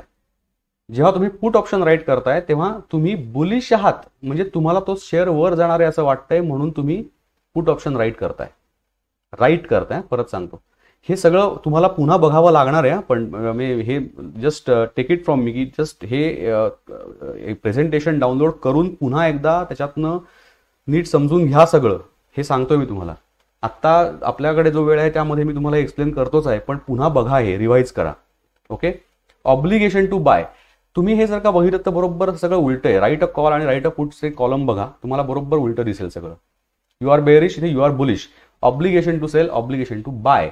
तुम्ही जेव्हा पुट ऑप्शन राईट करताय तेव्हा त्या माणसाने जर का तो एक्झरसाइज केला तर तुम्हाला त्याच्याकडनं त्या शेअरची तेवढी क्वांटिटी विकत घ्यावीच लागेल. हे बंधन आहे तुमच्यावर. Obligation to bye. सेम पुढचं आहे प्रीमियम. तुम्हाला मिळतो कारण तुम्ही राईट करताय option. So you are getting the premium. Your maximum loss is unlimited. Your profit is limited to the premium amount. That's it. Same when you are buying a put option, तुम्ही काय करता? You are bearish. तुम्हाला असं वाटतंय की तो stock खाली पडणार आहे म्हणून तुम्ही तो पुट ऑप्शन विकत घेताय. म्हणजे तो खाली कितीही पडला तरी या स्ट्राईक प्राइसला तो विकण्याचा तुम्हाला हक्क आहे आणि त्या समोरच्या रायटरला तो घ्यावाच लागेल तुमच्याकडनं, असं ऑब्लिगेशन आहे. So you are bearish on the market, that's why you are buying a put. तुम्ही राईट टू सेल घेताय, तुम्ही प्रीमियम पे करता. हे सगळं सेम आहे याचा अर्थ. बाय अ कॉल आणि बाय अ पुट मध्ये बघितलं तर तुम्हाला वरचे दोन्ही उलटे दिसतील. You are bullish when you are buying a call, you are bearish when you are buying a put. Right to buy, right to sell. पुढचं सेम आहे की तुम्ही प्रीमियम पे करणार आहात कारण तुम्ही ऑप्शन विकत घेताय. तुमचा मॅक्झिमम लॉस हा लिमिटेड आहे प्रीमियमच्या अमाऊंट पर्यंतच, त्याच्याहून जास्त लॉस होऊ शकत नाही. आणि प्रॉफिट पोटेन्शियल इज अनलिमिटेड. पुन्हा एकदा moving forward, how do this options work? ते हे ऑप्शन काम कसं करतात ते बघूया आपण आता. पुन्हा मगासारखं तुम्हाला एक्झाम्पल देतो. हा पेआउटचा एक एक्झाम्पल आहे तुम्हाला देतोय मी. XYZ लिमिटेड कंपनी आपण मगाशी विचारात घेतली होती. यू बाय, आता ही केस आहे, पहिली case. You buy a call option because you think the underlying stock that is XYZ limited will go up. तो वर जाणार आहे असं तुम्हाला वाटत असल्यामुळे तुम्ही XYZ लिमिटेड वरचा कॉल ऑप्शन विकत घेताय. ओके, केस लक्षात आली? आता बघा पुढे काय होतं. स्पॉट प्राइस 200 रुपये आहे स्पॉट मार्केट मधली. स्ट्राईक प्राइस ती पण 200 रुपये आहे. याला म्हणतात at the money. At the money option. हे या खोलात मी आत्ता नाही शिरणार आहे, फक्त मेन्शन करतो. 3 प्रकारचे ते ऑप्शन असतात, in the money, at the money आणि out of the money. Spot price आणि स्ट्राईक प्राइस सेम असेल तर त्याला म्हणतात ॲट द मनी ऑप्शन. ऑप्शनचा प्रीमियम 5 रुपये आहे, लॉट साईज 1000 आहे. सो टोटल प्रीमियम तुम्ही किती देताय? 5000 रुपये. 1000 × 5. एक्सपायरीच्या दिवशी स्पॉट प्राइस 210 रुपये आहे क्लोजिंगच्या वेळेला. आता मला सांगा, 200 रुपयाची स्ट्राईक प्राइस आहे, स्पॉट मार्केटमधली एक्सपायरीची प्राइस 210 रुपये आहे. म्हणजे हा ऑप्शन घेण्याचा तुमचा निर्णय बरोबर ठरलाय, कारण तुम्हाला काय वाटत होतं, तो वर जाणार आहे, त्याप्रमाणे तो वर गेलेला आहे. 200 वरनं 210 ला गेलेला आहे. या एक्सपायरीच्या दिवशी तुमचा प्रॉफिट किती? स्पॉट प्राइस आणि स्ट्राईक प्राइस आणि एक्सपायरीच्या दिवसाची स्पॉट प्राइस यांच्यामधला जो फरक आहे तो गुणिले लॉट साईज. मग आज सारखंच जे आपण फ्युचर्स मध्ये बघितलं होतं. सो 200 आणि 210 मध्ये किती? 10 रुपयाचा फरक आहे. लॉट आहे 1000चा. सो तुमचा प्रॉफिट झाला 10,000 रुपये. स्ट्रेट फॉरवर्ड कॅल्क्युलेशन आहे. याच ऑप्शनच्या केसमध्ये दुसरं उलट झालं की तुमच्या अपेक्षेप्रमाणे वर न जाता खाली आला तर काय होईल? 185 रुपये स्पॉट प्राइस मी दाखवली आहे इथे एक्सपायरीची, म्हणजे फरक आहे 15 रुपये. 200 रुपये स्ट्राईक प्राइस आहे, 185 रुपये एक्सपायरीची स्पॉट प्राइस आहे. 15 रुपयाचा फरक आहे तुमच्या उलट्या दिशेला आणि 1000चा लॉट आहे. म्हणजे ह्यात तुमचा लॉस. जर का तुम्ही फ्युचर्समध्ये शॉर्ट पोझिशन घेतली असती अशी तर 15,000 रुपये झाला असता. पण ऑप्शन्समध्ये तुमचा लॉस, तुम्हाला मगाशी मी सांगितलं, तो लिमिटेड असतो. कुठपर्यंत? प्रीमियमच्या अमाऊंटपर्यंत. त्याहून जास्त लॉस होऊ शकत नाही. त्यामुळे 5,000 रुपये प्रीमियम तुम्ही दिला होतात तेवढाच तुमचा लॉस होणार आहे. आलं लक्षात? दुसरी केस, XYZ लिमिटेड वरती you write a call option. आता तुम्ही उलट करताय. You are not buying, you write a call option because you think that XYZ Limited will go down. You are bearish on the stock. बाकी सगळं same आहे. 200 रुपये, strike पण 200 रुपये, प्रीमियम 5000 हा तुम्हाला मिळाला, कारण तुम्ही आता ऑप्शन राईट करताय ना, म्हणून तुम्हाला हा प्रीमियम मिळाला आहे 5000 रुपयाचा. आणि spot price on expiry becomes 220. आता हे तुमच्या अगेन्स्ट गेलं, कारण तुम्ही कॉल ऑप्शन का राईट केला? तुम्हाला वाटलं होतं की हा पडणार आहे, पण ते झालं उलट आणि तो वर गेला. सो 220 रुपये ते 200 रुपये यातला जो डिफरन्स आहे 20 रुपयाचा इंटू लॉट साईज 20,000 रुपये तुमचा लॉस झाला. व्हेअर ॲज तुम्ही जर का तो ऑप्शन राईट केल्यानंतर प्राइस 185 रुपयाला आली, स्पॉट प्राइस ऑन एक्सपायरी, तर आहे 15 रुपयाचा फरक, पण तुमचा फायदा 15 × 1000 असा 15,000 रुपये झाला का? नाही, होऊ शकत नाही. कारण when you are writing the option तुमचा मॅक्झिमम प्रॉफिट हा प्रीमियम पुरता मर्यादित असतो. सो युअर प्रॉफिट इज 5,000, जो प्रीमियम तुम्हाला मिळाला होता तो. नेक्स्ट इज, ही केस तशीच आहे, फक्त मी आता पुट ऑप्शनची केस तुम्हाला दाखवतोय की you buy a put option because you think underlying stock will go down. Okay, हे सगळं तुम्ही बघा सेम आहे. 180 रुपये जर का स्पॉट, 200 रुपयाची स्ट्राईक प्राइस आहे, 180 रुपये एक्सपायरीची स्पॉट प्राइस आहे. तुमच्या अपेक्षेप्रमाणे हा स्टॉक खरोखर खाली गेलेला आहे. What happens? 20 रुपयाचा फरक आहे, 20,000 रुपये तुमचा प्रॉफिट झाला. याच उलट्या दिशेने गेला असता तर काय झालं असतं? तो वरती गेला किती? 205 रुपयाला. तुमचा लॉस किती? 5,000, कारण तो प्रीमियम तुम्ही दिलेला आहे, त्याच्याहून जास्त लॉस तुमचा होऊ शकत नाही because you are buying the option. Remember this, when you buy the option your loss is limited. When you sell the option or write the option your loss can be unlimited. XYZ Limited, you write a put option now because you are bullish. You think XYZ Limited will go up. या केसमध्ये काय होत आहे? हे सगळं same आहे. मग आज सारखं तुम्हाला दाखवलं जसं की हे 5,000 रुपयाचा प्रीमियम तुम्ही घेतलात कारण तुम्ही राईट केलाय ऑप्शन. 215 रुपयाला प्राइस गेली, जे तुमच्या अपेक्षेप्रमाणे तसंच घडलं. तुम्हाला वाटत होतं की ते वर जाणार आहे, तसं ते खरोखर वर गेलं. पण 200 रुपये स्ट्राईक प्राइस वरनं 15 रुपये जरी अपसाइड आली असली तरी तुमचा प्रॉफिट मात्र 5,000 वर लिमिटेड आहे, कारण तो तुमचा प्रीमियम आहे. याहून जास्त तुम्हाला प्रॉफिट होऊ शकत नाही. वेअर ॲज 190 रुपयाला जर का तो स्टॉक एक्सपायरीच्या दिवशी आला असेल तर तुमचा 10,000 रुपयाचा लॉस होतो. तो 180ला आला असेल तर 20,000चा लॉस होईल. 170ला आला तर 30,000चा लॉस होईल. That loss is unlimited when you are writing an option. Let's go further. हे पटकन सांगतो, हे छोटंसं आहे की हे मार्केट कसं वर्क होतं हे पण छान आहे. हे बघा, ह्याच्यामध्ये हा आहे writer of the option. Okay, हा this man wrote the option, originate केलं कॉन्ट्रॅक्ट त्यांनी, ते त्यांनी बायर 1ला विकलं.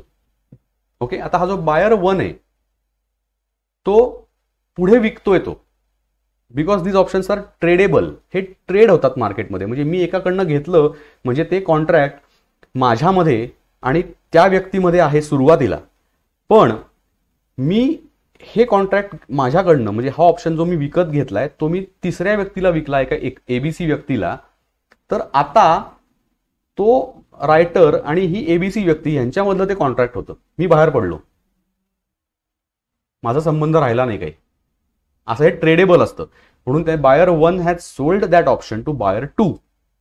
Okay, buyer 2 sold it to buyer 3. It keeps changing hands. मार्केटमध्ये एक्सपायरी येईपर्यंत विकत राहतात लोक, कारण काय थोडा प्रीमियम वाढला, जशी स्पॉट प्राइस हलेल त्याप्रमाणे तो प्रीमियम पण कमी जास्त होतो. मग काही लोक त्यामध्ये प्रॉफिट कमावतात, काही लोक लॉस बुक करून बाहेर पडतात. हे दोन्ही होऊ शकतं.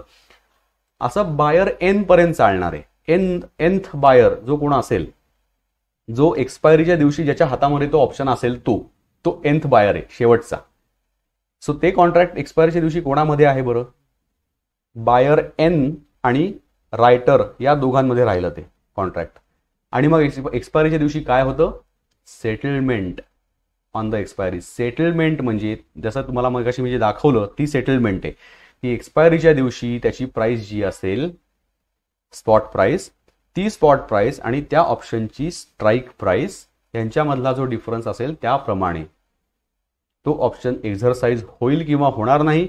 जे काय करायचं असेल ते तो बायर एन ठरवेल. आणि त्यांनी एक्झरसाइज केला तर जो काय लॉस रायटरचा झाला असेल, रायटरच्या अकाउंटमधनं पैसे जातील, बायर एनच्या अकाउंटमध्ये जमा होतील. ही सेटलमेंट होते एक्सपायरीच्या दिवशी.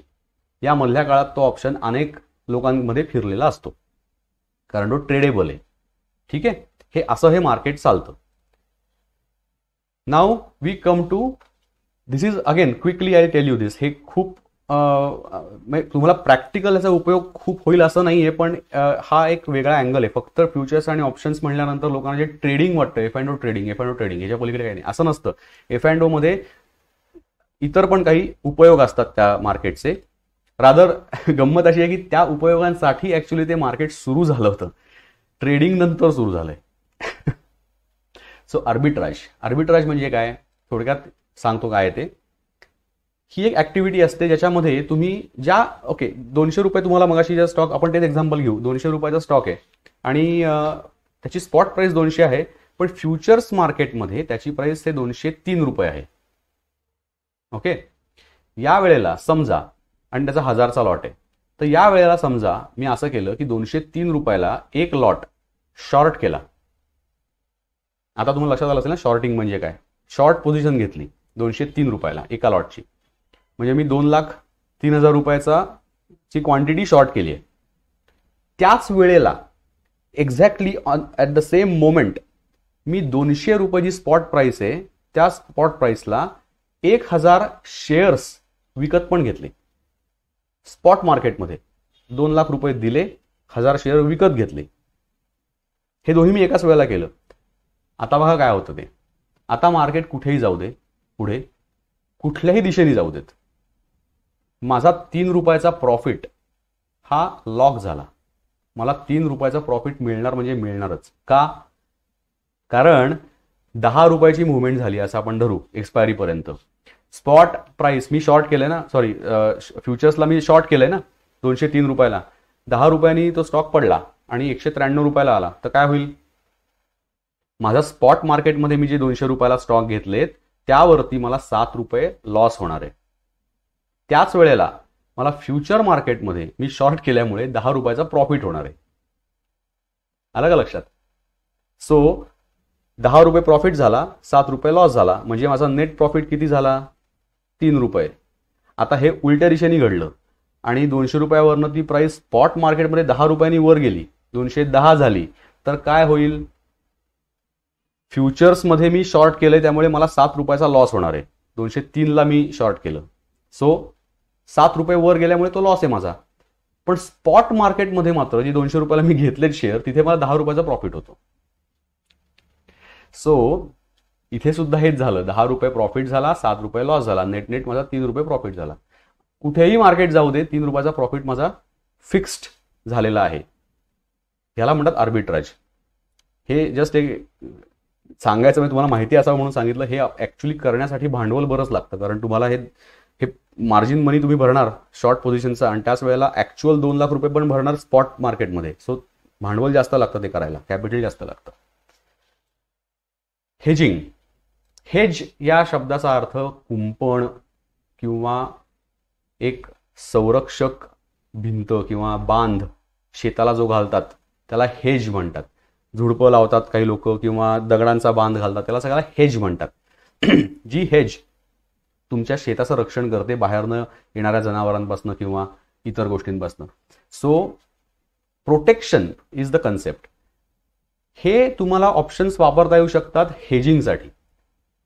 हे तुम्हाला एक्झाम्पल दिलंय की समजा तुम्ही ₹200 एक स्टॉक घेतलाय ऑलरेडी स्पॉट मार्केटमध्ये, जो आता ₹250 गेलेला आहे. तुमचा ₹50 प्रॉफिट तुम्हाला दिसतोय अकाउंटला, पण आता तुम्हाला असं वाटतं की हा स्टॉक पडू शकतो इथनं. ओके, मग मी माझा हा ₹50 प्रॉफिट प्रोटेक्ट कसा करू? मी त्याच्या भोवती एक हेज उभी करायची आहे मला, तर ती कशी करू? त्यासाठी तुम्ही ₹250 स्ट्राईक प्राइसचा पुट ऑप्शन विकत घेऊ शकता. बघा मी काय करतोय, 1000चा लॉट आहे आणि असं धरून चालू की माझ्याकडे 1000 शेअर ऍक्च्युअली आहेत डीमॅटला ₹200 घेतलेले, जे आता ₹250 झालेत. मी 250च्या स्ट्राईक प्राइसला 1000 शेअर या क्वांटिटीचा एका लॉटचा पुट ऑप्शन विकत घेतोय. आता तो जितका खाली पडेल 250 पासून तितका पुट ऑप्शन मला पैसे देईल. आणि इकडे मात्र माझा जो स्पॉट मार्केटमध्ये जो लॉस होणार आहे 250 वरनं खाली आल्यामुळे, तो सगळा माझा तो पुट ऑप्शन मधून भरून निघणार आहे. म्हणजे माझा ₹250 ₹50 प्रॉफिट जो दिसत होता तो प्रोटेक्ट झाला ह्याच्यामुळे. कन्सेप्च्युअली समजून घ्या, हे सगळं खूप निटीग्रिटीज खूप असतात त्याच्यामध्ये. कसं करायचं ते, त्याला प्रीमियम ऍडजस्टमेंट करायची असते, त्याच्यामध्ये बाकीचे फॅक्टर्स बघायला लागतात की तुमची स्ट्राईक किती आहे, आउट ऑफ द मनी आहे का, ऍट द मनी आहे, हे सगळं करायला लागतं. We are not getting into that right now. Concept समजून घ्या हेजिंगचा काय आहे. हा हेजिंगचा कन्सेप्ट आहे की you are protecting your profit और you can also protect your portfolio at some point like this. Portfolio size जेवढा आहे, निफ्टी शी जर का कोरिलेशन चांगला असेल तर निफ्टीवर ते पुट विकत घ्यायचे. तुमचा प्रॉफिट प्रोटेक्ट होतो याच्यामुळे, जो झालेला आहे तो. ओके, या प्रोटेक्शनला आपण हेजिंग म्हणतो. शेवटचा पॉइंट, सर्वात महत्वाचा, what precautions should you take. Extremely important point. या प्रिकॉशन्स घेणं हे अत्यंत महत्वाचं आहे. पहिल्यांदा म्हणजे F&O मध्ये अशीच अमाऊंट इन्व्हेस्ट करा जी गेली तरी तुम्हाला चालेल. नीट लक्षात घ्या मी असं का म्हणतोय. या मार्केटमध्ये हाय रिस्क आणि हाय रिवॉर्ड अशा प्रकारचे डायनॅमिक्स असतात. So there is a possibility of losing money. तुम्ही जर का, आणि हे सगळं मागच्या वेबिनारचा संदर्भ घ्या या सगळ्याला बरं का, कारण मागच्या वेबिनारमध्ये मी तुम्हाला सांगितलं होतं की जे बॅकबोन आहे तुमच्या पोर्टफोलिओचं 85%चं, हे बॅकबोन एकदा नीट बिल्ड झाल्यानंतर लॉंग टर्म पोर्टफोलिओचं, मग तुम्ही या साईडला या, ट्रेडिंग साईडला या, तोपर्यंत येऊ नका. सो यातला लॉस कॉम्पेन्सेट करण्याची केपेबिलिटी तुमच्या लॉंग टर्म पोर्टफोलिओमध्ये असते. म्हणून एवढीच अमाऊंट इथे इन्व्हेस्ट करा किंवा ट्रेड करा जी अमाऊंट गेली तरी तुमची काही हरकत असणार नाही फारशी. ठीक आहे. पुढचा मुद्दा म्हणजे हाच आता सांगितला तो की लॉंग टर्म पोर्टफोलिओ बिल्ड करा. त्या वेबिनारमध्ये सांगितल्याप्रमाणे जो 85% तुम्हाला दाखवला होता ना, that I am talking about. Before entering F&O market तो पोर्टफोलिओ बिल्ड करा व्यवस्थित. ठीक आहे. पुढे एक इमर्जन्सी फंड क्रिएट करा. साधारणतः तुमच्या 6 महिन्याच्या इन्कम इतका फंड क्रिएट करा, कुठेतरी सेफ ठिकाणी इन्व्हेस्ट करून ठेवा. म्हणजे ती तुमची एक फॉलबॅक अरेंजमेंट असते. कुठल्याही अडीअडचणीला, कुठल्याही प्रकारच्या इमर्जन्सीला जर का पैसे लागले तर तुमचे पैसे कदाचित F&O मार्केटमध्ये अडकलेले असू शकतात. ते इझिली बाहेर काढून घेता येत नाहीत, कारण त्यातली रोजची व्होलॅटिलिटी खूप असते. सो त्यातले चढउतार खूप असतात. So maybe you are on the right track in F&O market, पण त्या नेमक्या त्या दिवशी, ज्या दिवशी तुम्हाला हे पैसे लागतायत, त्या दिवशी जर का ते खाली पडलेलं असेल आणि ती वधघट एका दिवसात 100-200% पण होऊ शकते ऑप्शन्समध्ये, तर सो इट्स व्हेरी व्होलाटाईल. तिथे तुमचा मोठा लॉस होऊ शकतो. सो त्यातनं पैसे बाहेर काढून घेण्याच्या ऐवजी तुमच्याकडे एक इमर्जन्सी फंड क्रिएट झालेला असला पाहिजे, ज्यातनं तुम्ही क्विकली तुमच्या गरजेच्या वेळेला पैसे काढून घेऊ शकता. सो F&O मार्केटमध्ये यायच्या आधी हे करून ठेवा. ठीक आहे. अगेन व्हेरी इम्पॉर्टंट, तुमचं अंडरस्टँडिंग व्यवस्थित आहे आणि तुम्हाला पुरेशी माहिती आहे याची खात्री झाल्याशिवाय या मार्केटमध्ये एंटर करू नका. कारण दिसायला हे खूप अट्रॅक्टिव्ह दिसतं, हे एक्साइटिंग आहे, खरोखर एक्साइटिंग आहे आणि याच्यामध्ये प्रॉफिट पोटेन्शियल प्रचंड आहे. पण फ्लिपसाईड ही, ज्याला जेव्हा जेव्हा कोणी म्हणेल तुम्हाला की प्रॉफिट पोटेन्शियल प्रचंड आहे, त्याची फ्लिपसाईड ही असते की रिस्क भरपूर आहे. सो त्याचं अंडरस्टँडिंग नीट असलं पाहिजे. तुम्हाला हे नीट शिकून घ्या. आजचा वेबिनार आपला आहे तुम्हाला फाउंडेशन बिल्ड करणार आहे हे सगळं, पण या फाउंडेशनवर तुम्हाला आणखीन इमारत बांधायची आहे हे लक्षात घ्या. It is not enough to have a foundation before entering the market.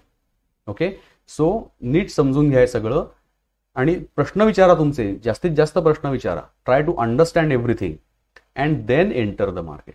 So understanding आणि तुमचं ओव्हरऑल इन्फॉर्मेशन जी तुमच्याकडे असेल ती पुरेशी पाहिजे.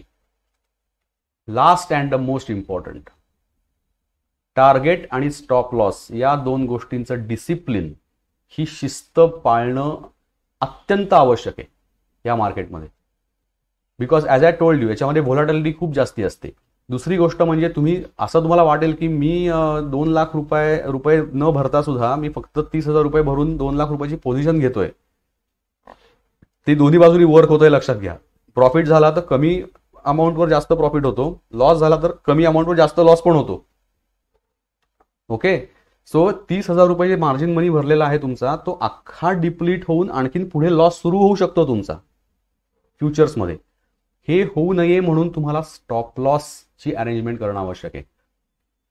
आता हे मी सांगितलं की कन्सेप्ट काय आहे स्टॉप लॉस म्हणजे. तो लॉस आपण बुक करायचा, डिसिप्लिन पाहिजे याच्यामध्ये, इमोशन्स आणायच्या नाहीत. मला तो स्टॉक खाली आलेला आहे, माझ्या अपेक्षेप्रमाणे तो त्या दिशेने गेलेला नाही, मी लॉंग पोझिशन घेतली आणि स्टॉक पडतोय असं मला दिसतंय, या वेळेला मी तो माझ्या स्टॉप लॉसच्या लेव्हलला विकलाच पाहिजे.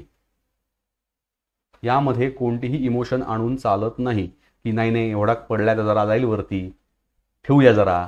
नाही, कारण तो आणखीन पडू शकतो आणि तो कितीही पडू शकतो.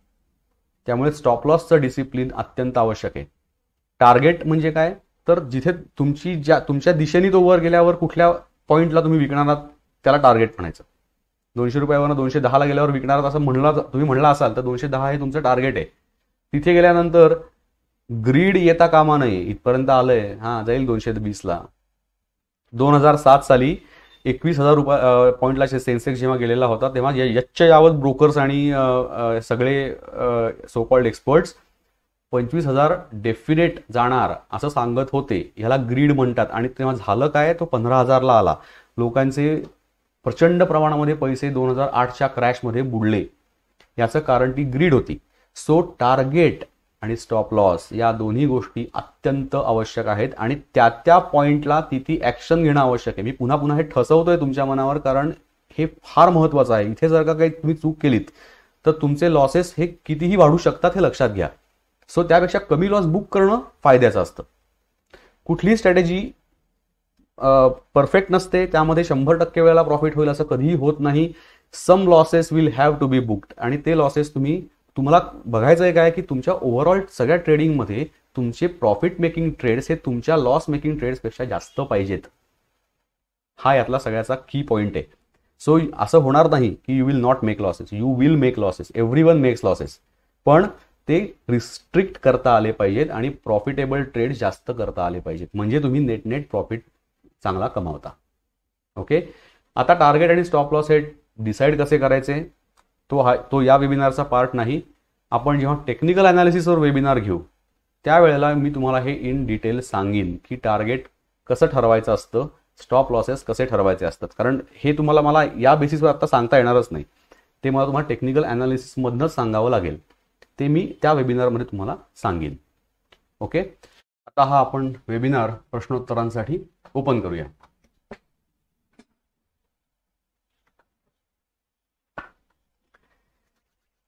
ओके,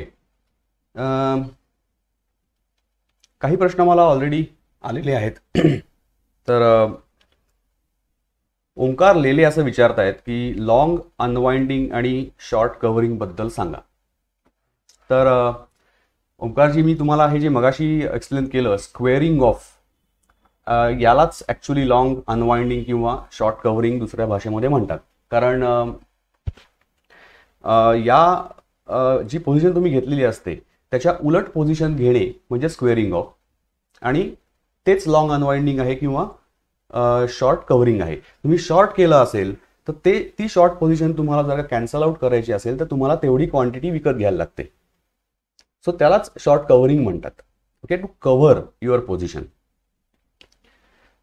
दुसरा प्रश्न ऋषी देशपांडे यांनी विचारला होता की which has the high probability of winning, writing और बाईंग. ऋषीजी, ॲक्च्युली प्रोबॅबिलिटीज दोन्हीकडे सेम असतात. म्हणजे आपण प्रोबॅबिलिटी कम्पेअर करू शकत नाही कुठल्याही दोन या रायटिंग आणि बाईंग मधली.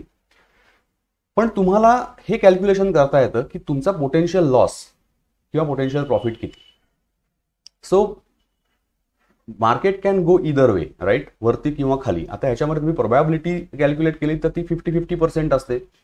सो तुम्ही राईट करावा का बाय करावा हे तुम्हाला तुमच्या आउटलुकवर ठरवावं लागेल की तुम्हाला काय करायचं. आणि दुसरी गोष्ट म्हणजे कॅपिटल किती आहे. कारण how much loss you can sustain, how much. बरं, हे सुद्धा असं आहे की रायटिंग मग का करतात. जर का मी असं म्हणलो की रायटिंगमध्ये तुमचा लॉस हा अनलिमिटेड असू शकतो आणि प्रॉफिट हा लिमिटेड असू शकतो, तर why would people write. That is because त्याला वेगवेगळे अँगल्स आहेत.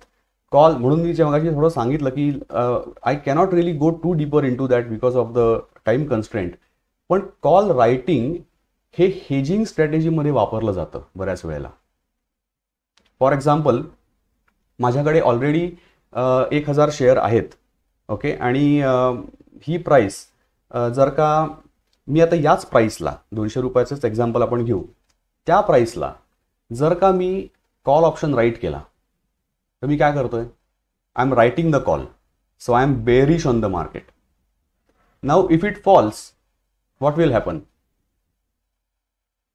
जर का 200 रुपयावरनं 190 रुपयाला तो आला तर ज्या माणसाने माझ्याकडनं कॉल विकत घेतलाय 200 रुपयाच्या स्ट्राईक प्राईसनी, तो फेकून देईल की नाही. कारण जसं मी मगाशी सांगितलं 190 रुपयाला त्याला मिळणार असेल मार्केटमध्ये, तर why would he buy from me at 200. तो फेकून देईल. माझा प्रॉफिट काय होतो, प्रीमियम.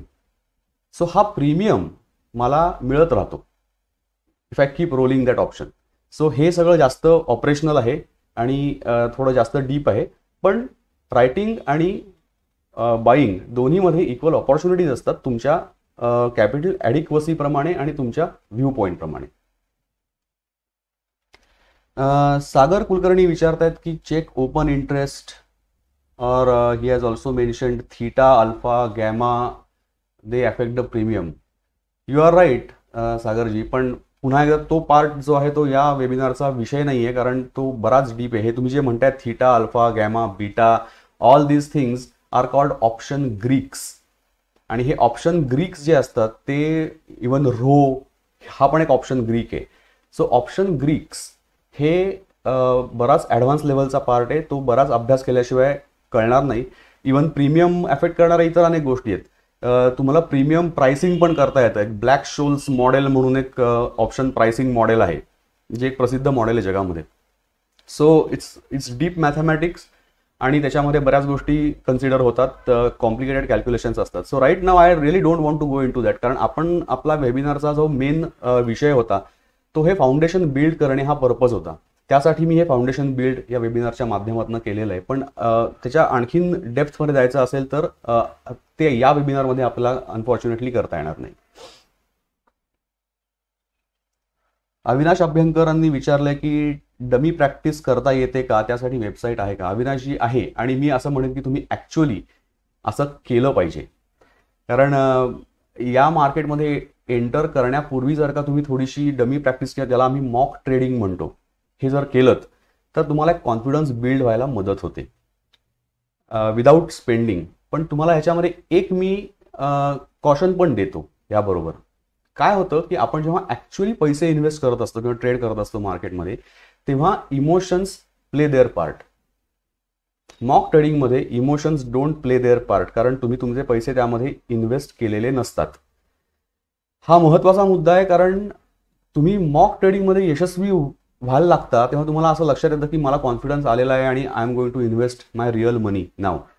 पण ते तिथे रिअल मनी इन्व्हेस्ट केल्यानंतर इमोशन्स येतात, ग्रीड आणि फिअर, दोन जे आपले सर्वात मोठे प्रॉब्लेम्स आहेत इन्व्हेस्टर्सचे. ते प्ले आउट झाल्यामुळे तुमचे निर्णय चुकू शकतात, जे ॲक्च्युली टेक्निकली बरोबर असतात, रॅशनल असतात, लॉजिकल पण असतात, पण केवळ इमोशन ओव्हरटेक करत असल्यामुळे तुम्ही कुठला तरी एक निर्णय घेता स्क्वेअर ऑफ करण्याचा किंवा विकत घेण्याचा, आणि तो चुकू शकतो. सो ही काळजी जरूर घ्या. हा मुद्दा डोक्यात ठेवा तुमच्या की इमोशन्स तिथे प्ले होऊ शकतात. त्यामुळे मॉक ट्रेडिंग करताना जी सिस्टीम तुम्ही तयार कराल ओव्हर अ पिरियड, ती सिस्टीम रुथलेसली, अनइमोशनली तुम्हाला मार्केटमध्ये इम्प्लिमेंट करता आली पाहिजे, तर तुम्हाला याचा खरा फायदा होईल.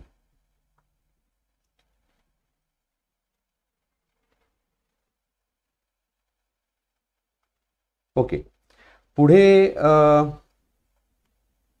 अंजली वैद्य यांनी विचारलंय की why one should write an option if it has unlimited, it has limited profits. मी आताच त्याचं उत्तर दिलं अंजलीजी तुम्हाला की तो हेजिंग स्ट्रॅटेजीचा पार्ट असू शकतो, जिकडे ऍक्च्युअली त्यांना प्रॉफिट किंवा लॉसपेक्षा एक्झिस्टिंग पोर्टफोलिओवर एक जस्ट तुम्हाला विचारलं तर तुम्ही म्हणून क्विकली सांगतो की त्याच्यामध्ये दोन प्रकारचे ऑप्शन्स पुन्हा असतात जे मी कव्हर नव्हते केले.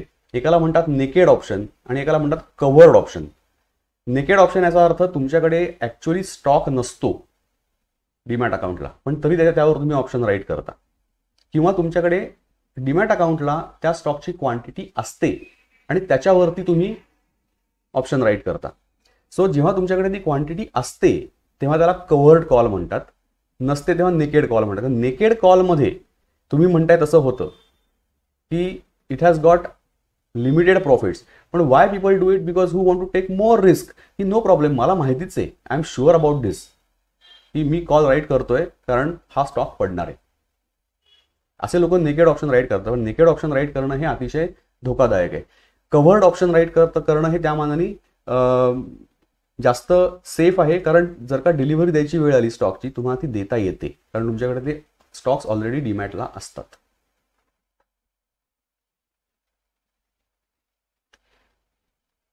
सागरजी तुम्ही परत हे विचारलं की theta decay and gamma effect, हेच ऑप्शन ग्रीक मधलं पार्ट आहे. It will take a long time if I try to explain to you. You can actually connect to me separately on the WhatsApp group. तिकडे मी तुम्हाला याचं उत्तर जास्त योग्य पद्धतीने देऊ शकेन. राजेंद्र साठेंनी विचारले की who can write a contract. Anyone can write a contract.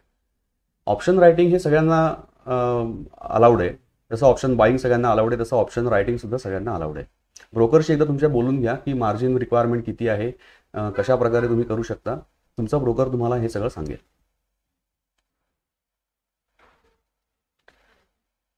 Sonali Deshpande Kurbet विचारतायत की usually at what percentage we should put a stop loss. Sonaliji again stop loss decide करणे ही हा ऑप्शन एफ अँड ओच्या अंडरस्टँडिंग मधला पार्ट नाही आहे. स्टॉप लॉस हा टेक्निकल अनालिसिसमध्ये भाग कन्सिडर केला जातो आणि त्यात कसा करायचा हे मी तुम्हाला शिकवीन, पण त्यासाठी मी वेगळा वेबिनार घेणार आहे. ॲज ए टेक्निकल अनालिसिसवर वेगळा वेबिनार घ्यावाच लागेल. त्यामध्ये मी हे तुम्हाला एक्सप्लेन करेन. कारण स्टॉप लॉसचं असं कुठलं ठरलेलं पर्सेंटेज नसतं. It depends on the level of the price, आणि ती प्राइस किती वर जाऊ शकते, त्याला सपोर्ट आणि रेझिस्टन्सेस कुठे आहेत त्याप्रमाणे स्टॉप लॉस ठरवावा लागतो. पुन्हा सपोर्ट आणि रेझिस्टन्स हे सुद्धा टेक्निकल अनालिसिस मधलेच कॉन्सेप्ट्स आहेत. अभय शुक्लांनी विचारले की एफ अँड ओ स्ट्रॅटेजीज मध्ये टेक्निकल अनालिसिस गरजेचे आहे का. ॲब्सोल्युटली गरजेचं आहे. कारण एक लक्षात घ्या, फंडामेंटल अनालिसिस करून तुम्हाला कुठलाच कॉल घेता येणार नाही. फंडामेंटल जर का एक्सपायरी 1 महिन्याची आहे, हे लक्षात घ्या, एक्सपायरी 1 महिन्याची आहे. आता 1 महिन्यामध्ये फंडामेंटल अनालिसिस केल्यामुळे तुम्हाला जो काही इनपुट मिळाला असेल त्या स्टॉकबद्दल, त्या कंपनीची परिस्थिती फंडामेंटली 1 महिन्यात चेंज होण्याची शक्यता फार कमी आहे. आणि इव्हन त्यामध्ये काही ॲक्च्युली घडलं तरी ते तुम्हाला कळणार नाही, कारण क्वार्टरली रिपोर्टिंग असल्यामुळे जोपर्यंत ती क्वार्टर संपत नाही तोपर्यंत तुम्हाला कंपनीमधली डेव्हलपमेंट कळणार नाही, फंडामेंटल डेव्हलपमेंट. सो तुम्हाला फंडामेंटल्सच्या बेसिसवर काहीच ठरवता येणार नाही, टेक्निकल्सचाच उपयोग करावा लागतो. सो तुम्ही टेक्निकल कशावरती करणार आहात अनालिसिस, तर मोस्टली अंडरलाईंग स्टॉकवर तो केला जातो, कारण तुम्हाला त्याची एक लॉंग हिस्ट्री अवेलेबल असते. ऑप्शन 1 महिन्याचा आहे कॉन्ट्रॅक्ट, फ्युचर्स कॉन्ट्रॅक्ट 1 महिन्याचा आहे, म्हणजे ते रोल ओव्हर वगैरे करता येतं, पण let's not go there. I am just saying की तुम्ही 1 महिन्याचा कॉन्ट्रॅक्ट जर का बघत असाल समोर, तर त्यात तुम्हाला फक्त 1 महिन्याचा डेटा मिळणार आहे. त्या बेसिसवर टेक्निकल अनालिसिस फारसा करता येत नाही किंवा तो जास्त रिलायबल नसतो. So you need to do the technical analysis on underlying stock, आणि त्याच्यावर तुमचा जो काय कॉल असेल की हे वर जाणार आहे खाली येणार आहे, हा जो काय व्ह्यू पॉईंट तुमचा डेव्हलप होईल त्याप्रमाणे तुम्ही F&O साईडला तुमचा निर्णय घेऊ शकता.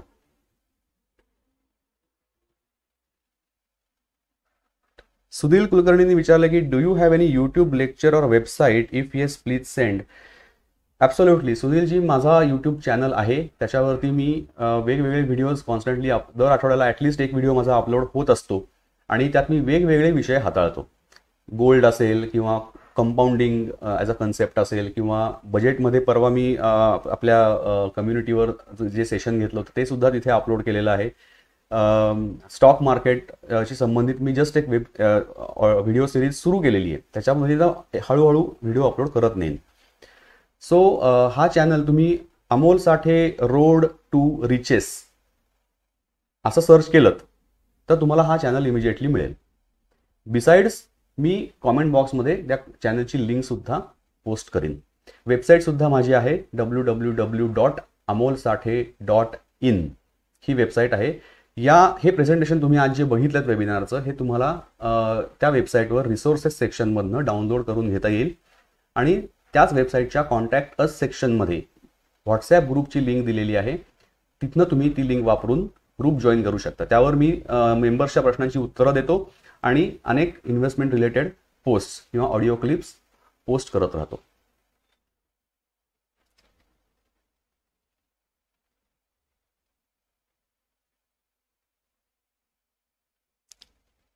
संकेत मुळे विचारतात की जुन्या वेबिनारची लिंक देऊ शकाल का. संकेतजी, तुम्हाला आपल्याच या कम्युनिटीवर अमोल साठे सर्च केल्यानंतर माझा लास्ट वेबिनारचं रेकॉर्डिंग मिळेल. बिसाइड्स मी माझ्या यूट्यूब चॅनलवर सुद्धा तो वेबिनार अपलोड केलेला आहे. ऋषी देशपांडे विचारतात की can we have one webinar on option strategies and how we can use debt mutual fund as collateral. Rishiji, actually see this is again you are going a little deeper into that. Option strategies बऱ्याच प्रकारच्या आहेत, straddle, strangle, bull call spread, butterfly, अनेक वेगवेगळ्या प्रकारचे strategy असतात. त्याचे तुम्हाला you need to understand the dynamics, कारण त्यामध्ये 2 पोझिशन्स एकाच वेळेला घेतल्या जातात. काही वेळेला एक पुट विकणे आणि कॉल विकत घेणे, 2 वेगवेगळ्या स्ट्राईक प्राइसेसचे कॉल्स विकत घेणे, असे अनेक वेगवेगळे प्रकार त्यामध्ये करता येतात. आणि त्यामध्ये त्याचे जे पेआउट्स असतात रिझल्टंट, ते एक्सेल शीटमध्ये आपल्याला प्लॉट करता येतात ग्राफच्या स्वरूपामध्ये, आणि बघता येतं की ही स्ट्रॅटेजी आपल्याला उपयोगी पडेल की नाही. पण हा सगळा खरंच खूप पुढचा पार्ट आहे. म्हणजे मी असं म्हणेन की तुम्हाला बेसिक अंडरस्टँडिंग पूर्ण आल्यानंतर आणि त्यात थोडंसं मॉक ट्रेडिंग केल्यानंतर तुम्हाला हा जो कॉन्फिडन्स जर का बिल्ड झाला असेल, म्हणजे मला माहीत नाही की तुम्ही आता कुठल्या स्टेजला आहात, पण तुम्ही जर का बऱ्याच वरच्या स्टेजला असाल तर आय वुड रेकमेंड की आपण वेबिनार घेण्याऐवजी you can connect with me on a WhatsApp group. If you are not at an advance stage, I would suggest understand this properly first, do some mock trading, test your waters असं आपण म्हणतो ना, taste the waters, की काय आहे, किती लाटा येत आहेत, किती बोटी बुडतात, किती बोटी बुडत नाही आहेत. हे मॉक ट्रेडिंगच्या माध्यमातून एकदा समजून घेतलं तर तुम्हाला हा कॉन्फिडन्स जास्त येईल आणि पुढे हे सगळं करता येऊ शकेल.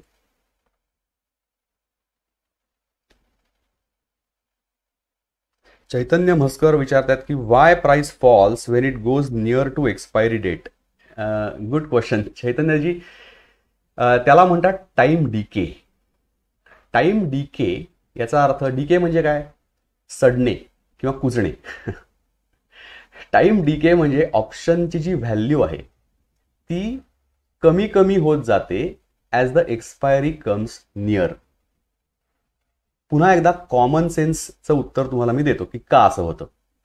आता मला सांगा की जर का ऑप्शनच्या एक्सपायरीला 20 दिवस उरलेले आहेत, तर या मधल्या काळामध्ये मी ऑप्शन विकत घेतलाय, तो मला एक्सपायरीपर्यंत ठेवायची इच्छा नाहीये असं ॲझ्युम करा. आत्ता मला तो ट्रेड करायचा आहे, मला विकायचा आहे कोणाला तरी हायर प्रीमियमला.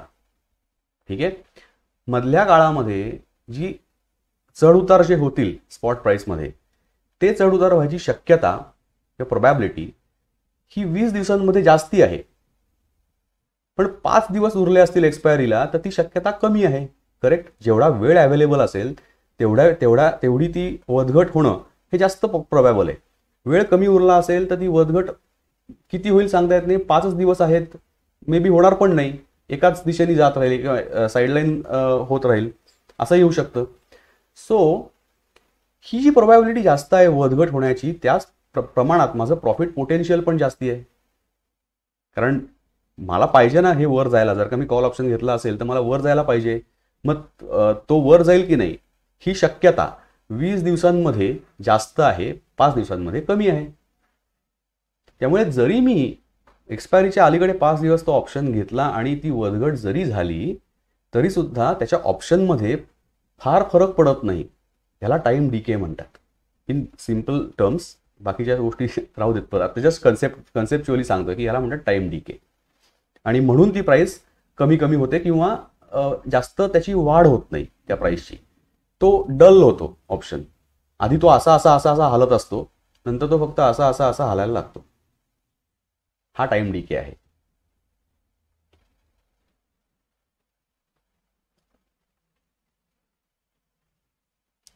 कीर्ती कुमार शर्मांनी विचारलं की how to do hedging in options. I explain that mister Sharma.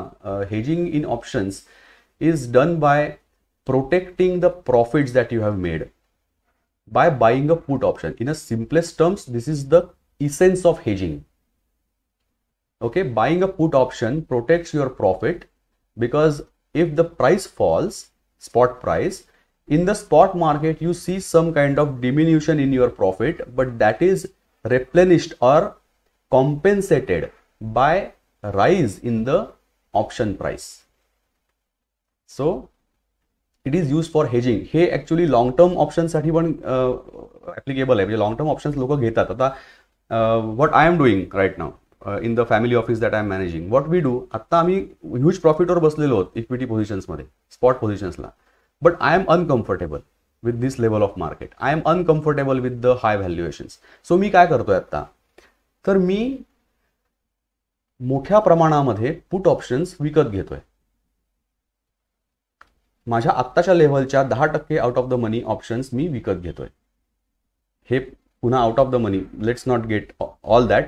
लक्षात घ्या मी काय करतोय, मी माझा प्रॉफिट प्रोटेक्ट करतोय. उद्या जर का मार्केट पडलं तर माझ्या ऑप्शन पोझिशन जी मी घेतलेली आहे that position will give me money and compensate my notional loss. Okay.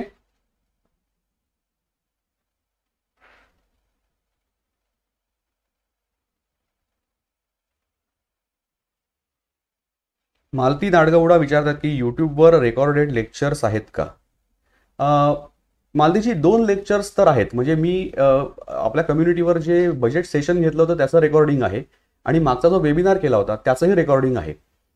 याही वेबिनारचं प्रोबॅबली मला जमलं तर मी अपलोड करीन नंतर.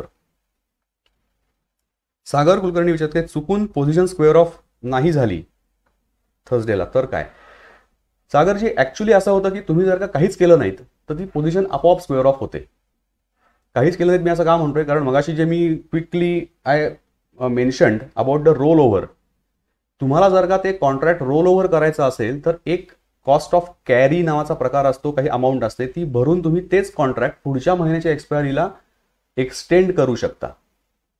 पण हे जर तुम्ही केलं नाहीत किंवा स्क्वेअर ऑफही केलं नाहीत तर ती पोझिशन आपोआप स्क्वेअर ऑफ होते, whatever price level is there on the expiry day.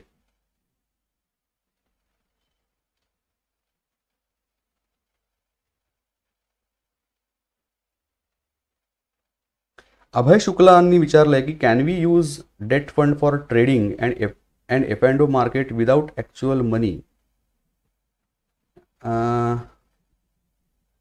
Abhayji, मला तुमचा प्रश्न नीट कळला नाहीये. म्हणजे डेट फंडवर तुम्हाला ट्रेडिंग करायचं आहे असं तुमचं म्हणणं आहे का, की डेट फंडचं ट्रेडिंग करायचं आहे? Trading debt funds are listed on the market but they are not peer to peer. म्हणजे तुम्ही तुमच्याकडनं मी डेट फंड विकत घेणे डीमॅट अकाउंटला असेल, म्हणजे डीमॅट फॉर्ममध्ये जर का तुम्ही घेतलं असेल तर तुम्हाला हे करता येतं. म्हणजे म्युच्युअल फंडामध्ये काय होतं, दोन प्रकारे तुम्हाला इन्व्हेस्टमेंट करता येते. एक तर तुम्ही डीमॅट अकाउंटला युनिट्स घ्या किंवा तुम्ही स्टेटमेंट फॉर्ममध्ये इन्व्हेस्ट करा. तर स्टेटमेंट फॉर्ममध्ये म्हणजे काय, तर तुम्हाला त्याचं अकाउंट स्टेटमेंट मिळतं. It is not credited to your demat account. ती युनिट्स ही तुमच्या स्टेटमेंटवर दिसतात, डीमॅटला दिसत नाहीत. स्टेटमेंट फॉर्ममध्ये इन्व्हेस्टमेंट केली असेल तर ती तुम्हाला ट्रेड नाही करता येत. You can only redeem it to the issuing mutual fund. तो म्युच्युअल फंड तुम्हाला ते रिडम्शन प्रोसेस करून ते पैसे देईल. तिसऱ्या माणसाला विकायचं असेल तर मात्र तुम्हाला ते डीमॅटमध्ये असणं आवश्यक आहे. डीमॅटमध्ये असेल तर तुम्ही ते तिसऱ्या माणसाला विकू शकता ऑन द मार्केट. आणि एफ अँड विदाऊट ॲक्च्युअल मनी म्हणजे येस, विदाऊट ॲक्च्युअल मनी म्हणजे मगाशी मॉक ट्रेडिंग म्हणलो ते तेच आहे, विदाऊट ॲक्च्युअल मनी. moneybhai.com म्हणून एक मनी कंट्रोलची एक सिस्टर साईट आहे, moneyBhai.com, MONEYBHAI.com.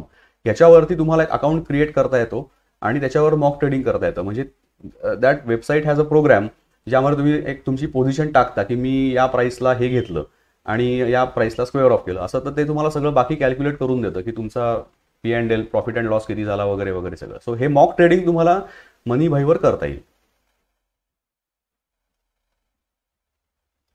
Date fund as कोलॅट्रल, पण कोलॅट्रल फॉर व्हॉट एक्झॅक्टली मला ते नाही कळलं. कोलॅट्रल याचा अर्थ काय, गहाण. तुम्ही गहाण ठेवता एखादी गोष्ट. सो तुमच्याकडे असलेली युनिट्स डेट फंडाची ही कोलॅट्रल म्हणून वापरायची असतील तर ती अनेक ठिकाणी वापरता येतात. तसं होऊ शकतं, बट एफ अँड ओ साईडला त्याचा काही तसा रिलेव्हन्स नाही आहे. म्हणजे why to do that. You can actually by the way हे करणं जास्त रिस्की पण असू शकतं, हेही सांगतो मी. कारण शेवटी तो डेट फंड हा तुमचा ॲसेट आहे. तुम्ही तुमचा रिअल ॲसेट गहाण ठेवून एक रिस्की ट्रेड घ्यायचा प्रयत्न करताय, हे समजून घ्या काय. सो हे जास्त डेंजरस आहे actually. I would not suggest doing that.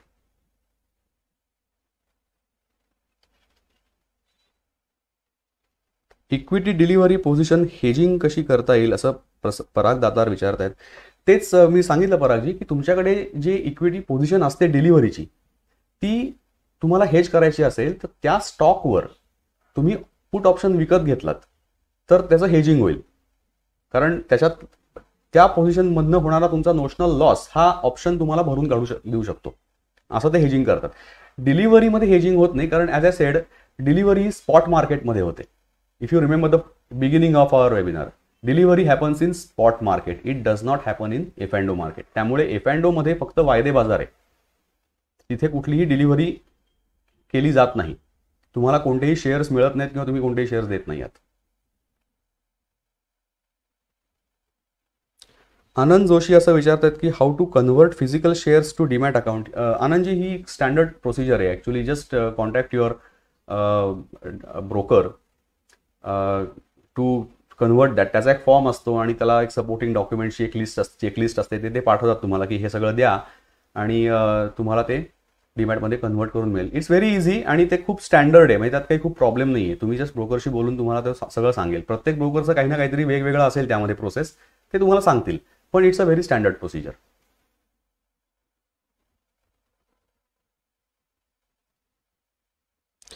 ऋषी देशपांडे म्हणते की we can use debt fund as collateral for margin while selling call. That is right, but that's why I am saying right. Option रायटिंगला आणि option रायटिंगला तुम्ही unlimited risk घेणार आहात, right. So ती risk घेण्यासाठी तुम्ही तुमच्याकडे असलेला ॲसेट जर का गहाण ठेवलात तर तुम्ही एनहान्स्ड रिस्क घेताय, because probably your asset can be liquidated at some point of time. त्याच्यावरती कॅपिटल गेन तुम्हाला पडणार, कारण तो विकला गेला म्हणजे त्याच्यावरती कॅपिटल गेन होणार, त्याच्यावर मी टॅक्स भरणार आणि तो शॉर्टफॉल तुमच्याकडच्या पैशांनी भरून काढणार. So it is not a very good idea to use your assets as collateral. This debt fund in most probability it is going to be part of your 85% long term portfolio. त्याला धक्का न लावता F&O मार्केटमध्ये येणं हे जास्त श्रेयस्कर आहे असं मी तुम्हाला सजेस्ट करेन.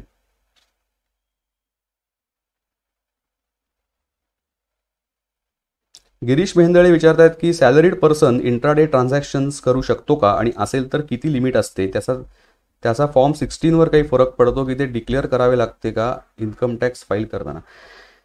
गिरीशजी, सॅलरीड पर्सन असण्याचा याच्याशी काही डायरेक्ट संबंध नाहीये. बेसिकली फॉर्म 16 हा सॅलरी तुम्हाला जी मिळते ती त्यात सगळी मेन्शन केलेली असते आणि त्याच्यावरचा TDS त्यात दिसतो सगळा तुम्हाला, जो कापलेला असेल तो. त्याचा संबंध इथे काही नाहीये. तुम्ही सॅलरीड असाल नाही तर बिझनेसमॅन असाल, you can always do intraday trading if you want. त्यात तुम्हाला कोणी, there is no rule that prohibits you from doing it. पण त्याच्यामध्ये मी तुम्हाला सजेस्ट असं करीन की, आणि त्याला लिमिट अशी काही नाहीये, म्हणजे सरकार त्याला काही लिमिट घालत नाही किंवा एक्सचेंज पण लिमिट घालत नाही. तुम्ही सॅलरीड आहात का नाही आहात हा मुद्दा नाहीये. How much money, for example, if I am a salaried person and I get very small salary, ठीक आहे, इट्स नॉट व्हेरी बिग की मी इंट्राडेमध्ये खूप ट्रेडिंग करीन, बट आय हॅव, माझी एक वडिलोपार्जित संपत्ती मला मिळालेली आहे आणि जी काय 10 कोटीची आहे. मी सॅलरीड असलो तरी मला करता येतं ना ते, म्हणजे असं त्याचा संबंध काही नाहीये डायरेक्टली. पण त्या मार्केटमध्ये ट्रेड करण्यासाठी तुम्ही अशीच अमाऊंट चूज करा. जसं मी मागच्या वेबिनारमध्ये तुम्हाला एक अलोकेशन दिलं होतं, इफ यू रिमेंबर, किंवा तो एकदा पुन्हा बघितलं नसेल तर पुन्हा एकदा तुम्ही बघा. शेवटी मी तुम्हाला 15% अलोकेशन दिलं होतं की 5% इंट्राडेला अलोकेट करा. तर हे 5% जे आहेत ना, या पलीकडे जास्त अलोकेट, म्हणजे तुमची रिस्क घेण्याची कपॅसिटी जास्त असेल तर जरूर करा. Otherwise this 5% is enough. He limit आपणच घालायची असते, समोरचं एक्सचेंज आपल्याला लिमिट घालत नाही. पराग दातार विचारतायत की, is there professional institute courses to learn share market that is fundamental technical options risk management etcetera.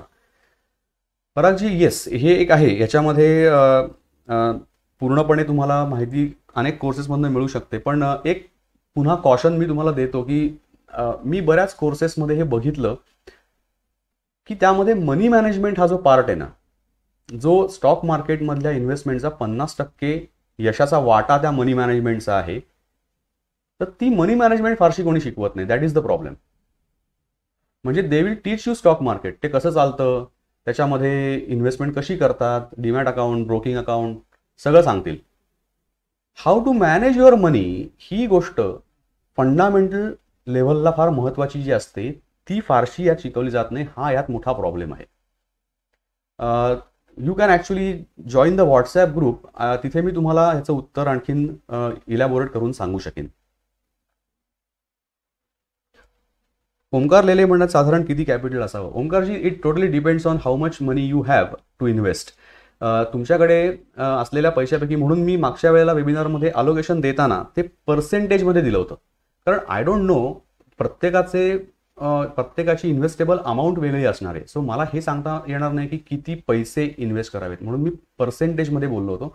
माझ्या मते इंट्राडे ट्रेडिंग किंवा अल्ट्रा शॉर्ट टर्म ट्रेडिंग याच्यामध्ये मी 5 आणि 5% असं अलोकेशन तुम्हाला सुचवलं होतं. हे बॉलपार्क आहे. You can change it according to your risk appetite.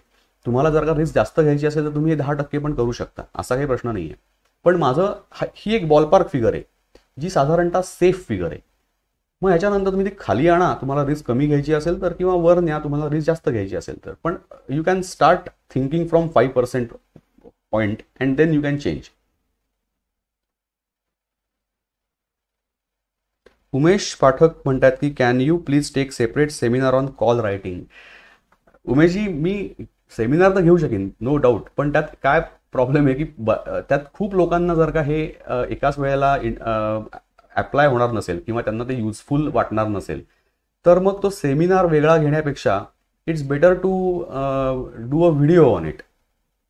Right.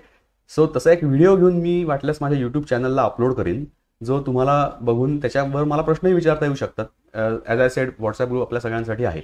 Or you can put it in comment on YouTube video. I think that is better, कारण त्यामध्ये काय होतं की ज्यांना इच्छा आहे त्यांनाच ते बघता येईल. बाकीच्यांना there is no point in getting into option writing. Many people would not want to do option writing. So तो जरा मला एक कन्स्ट्रेंट वाटतो त्यामध्ये.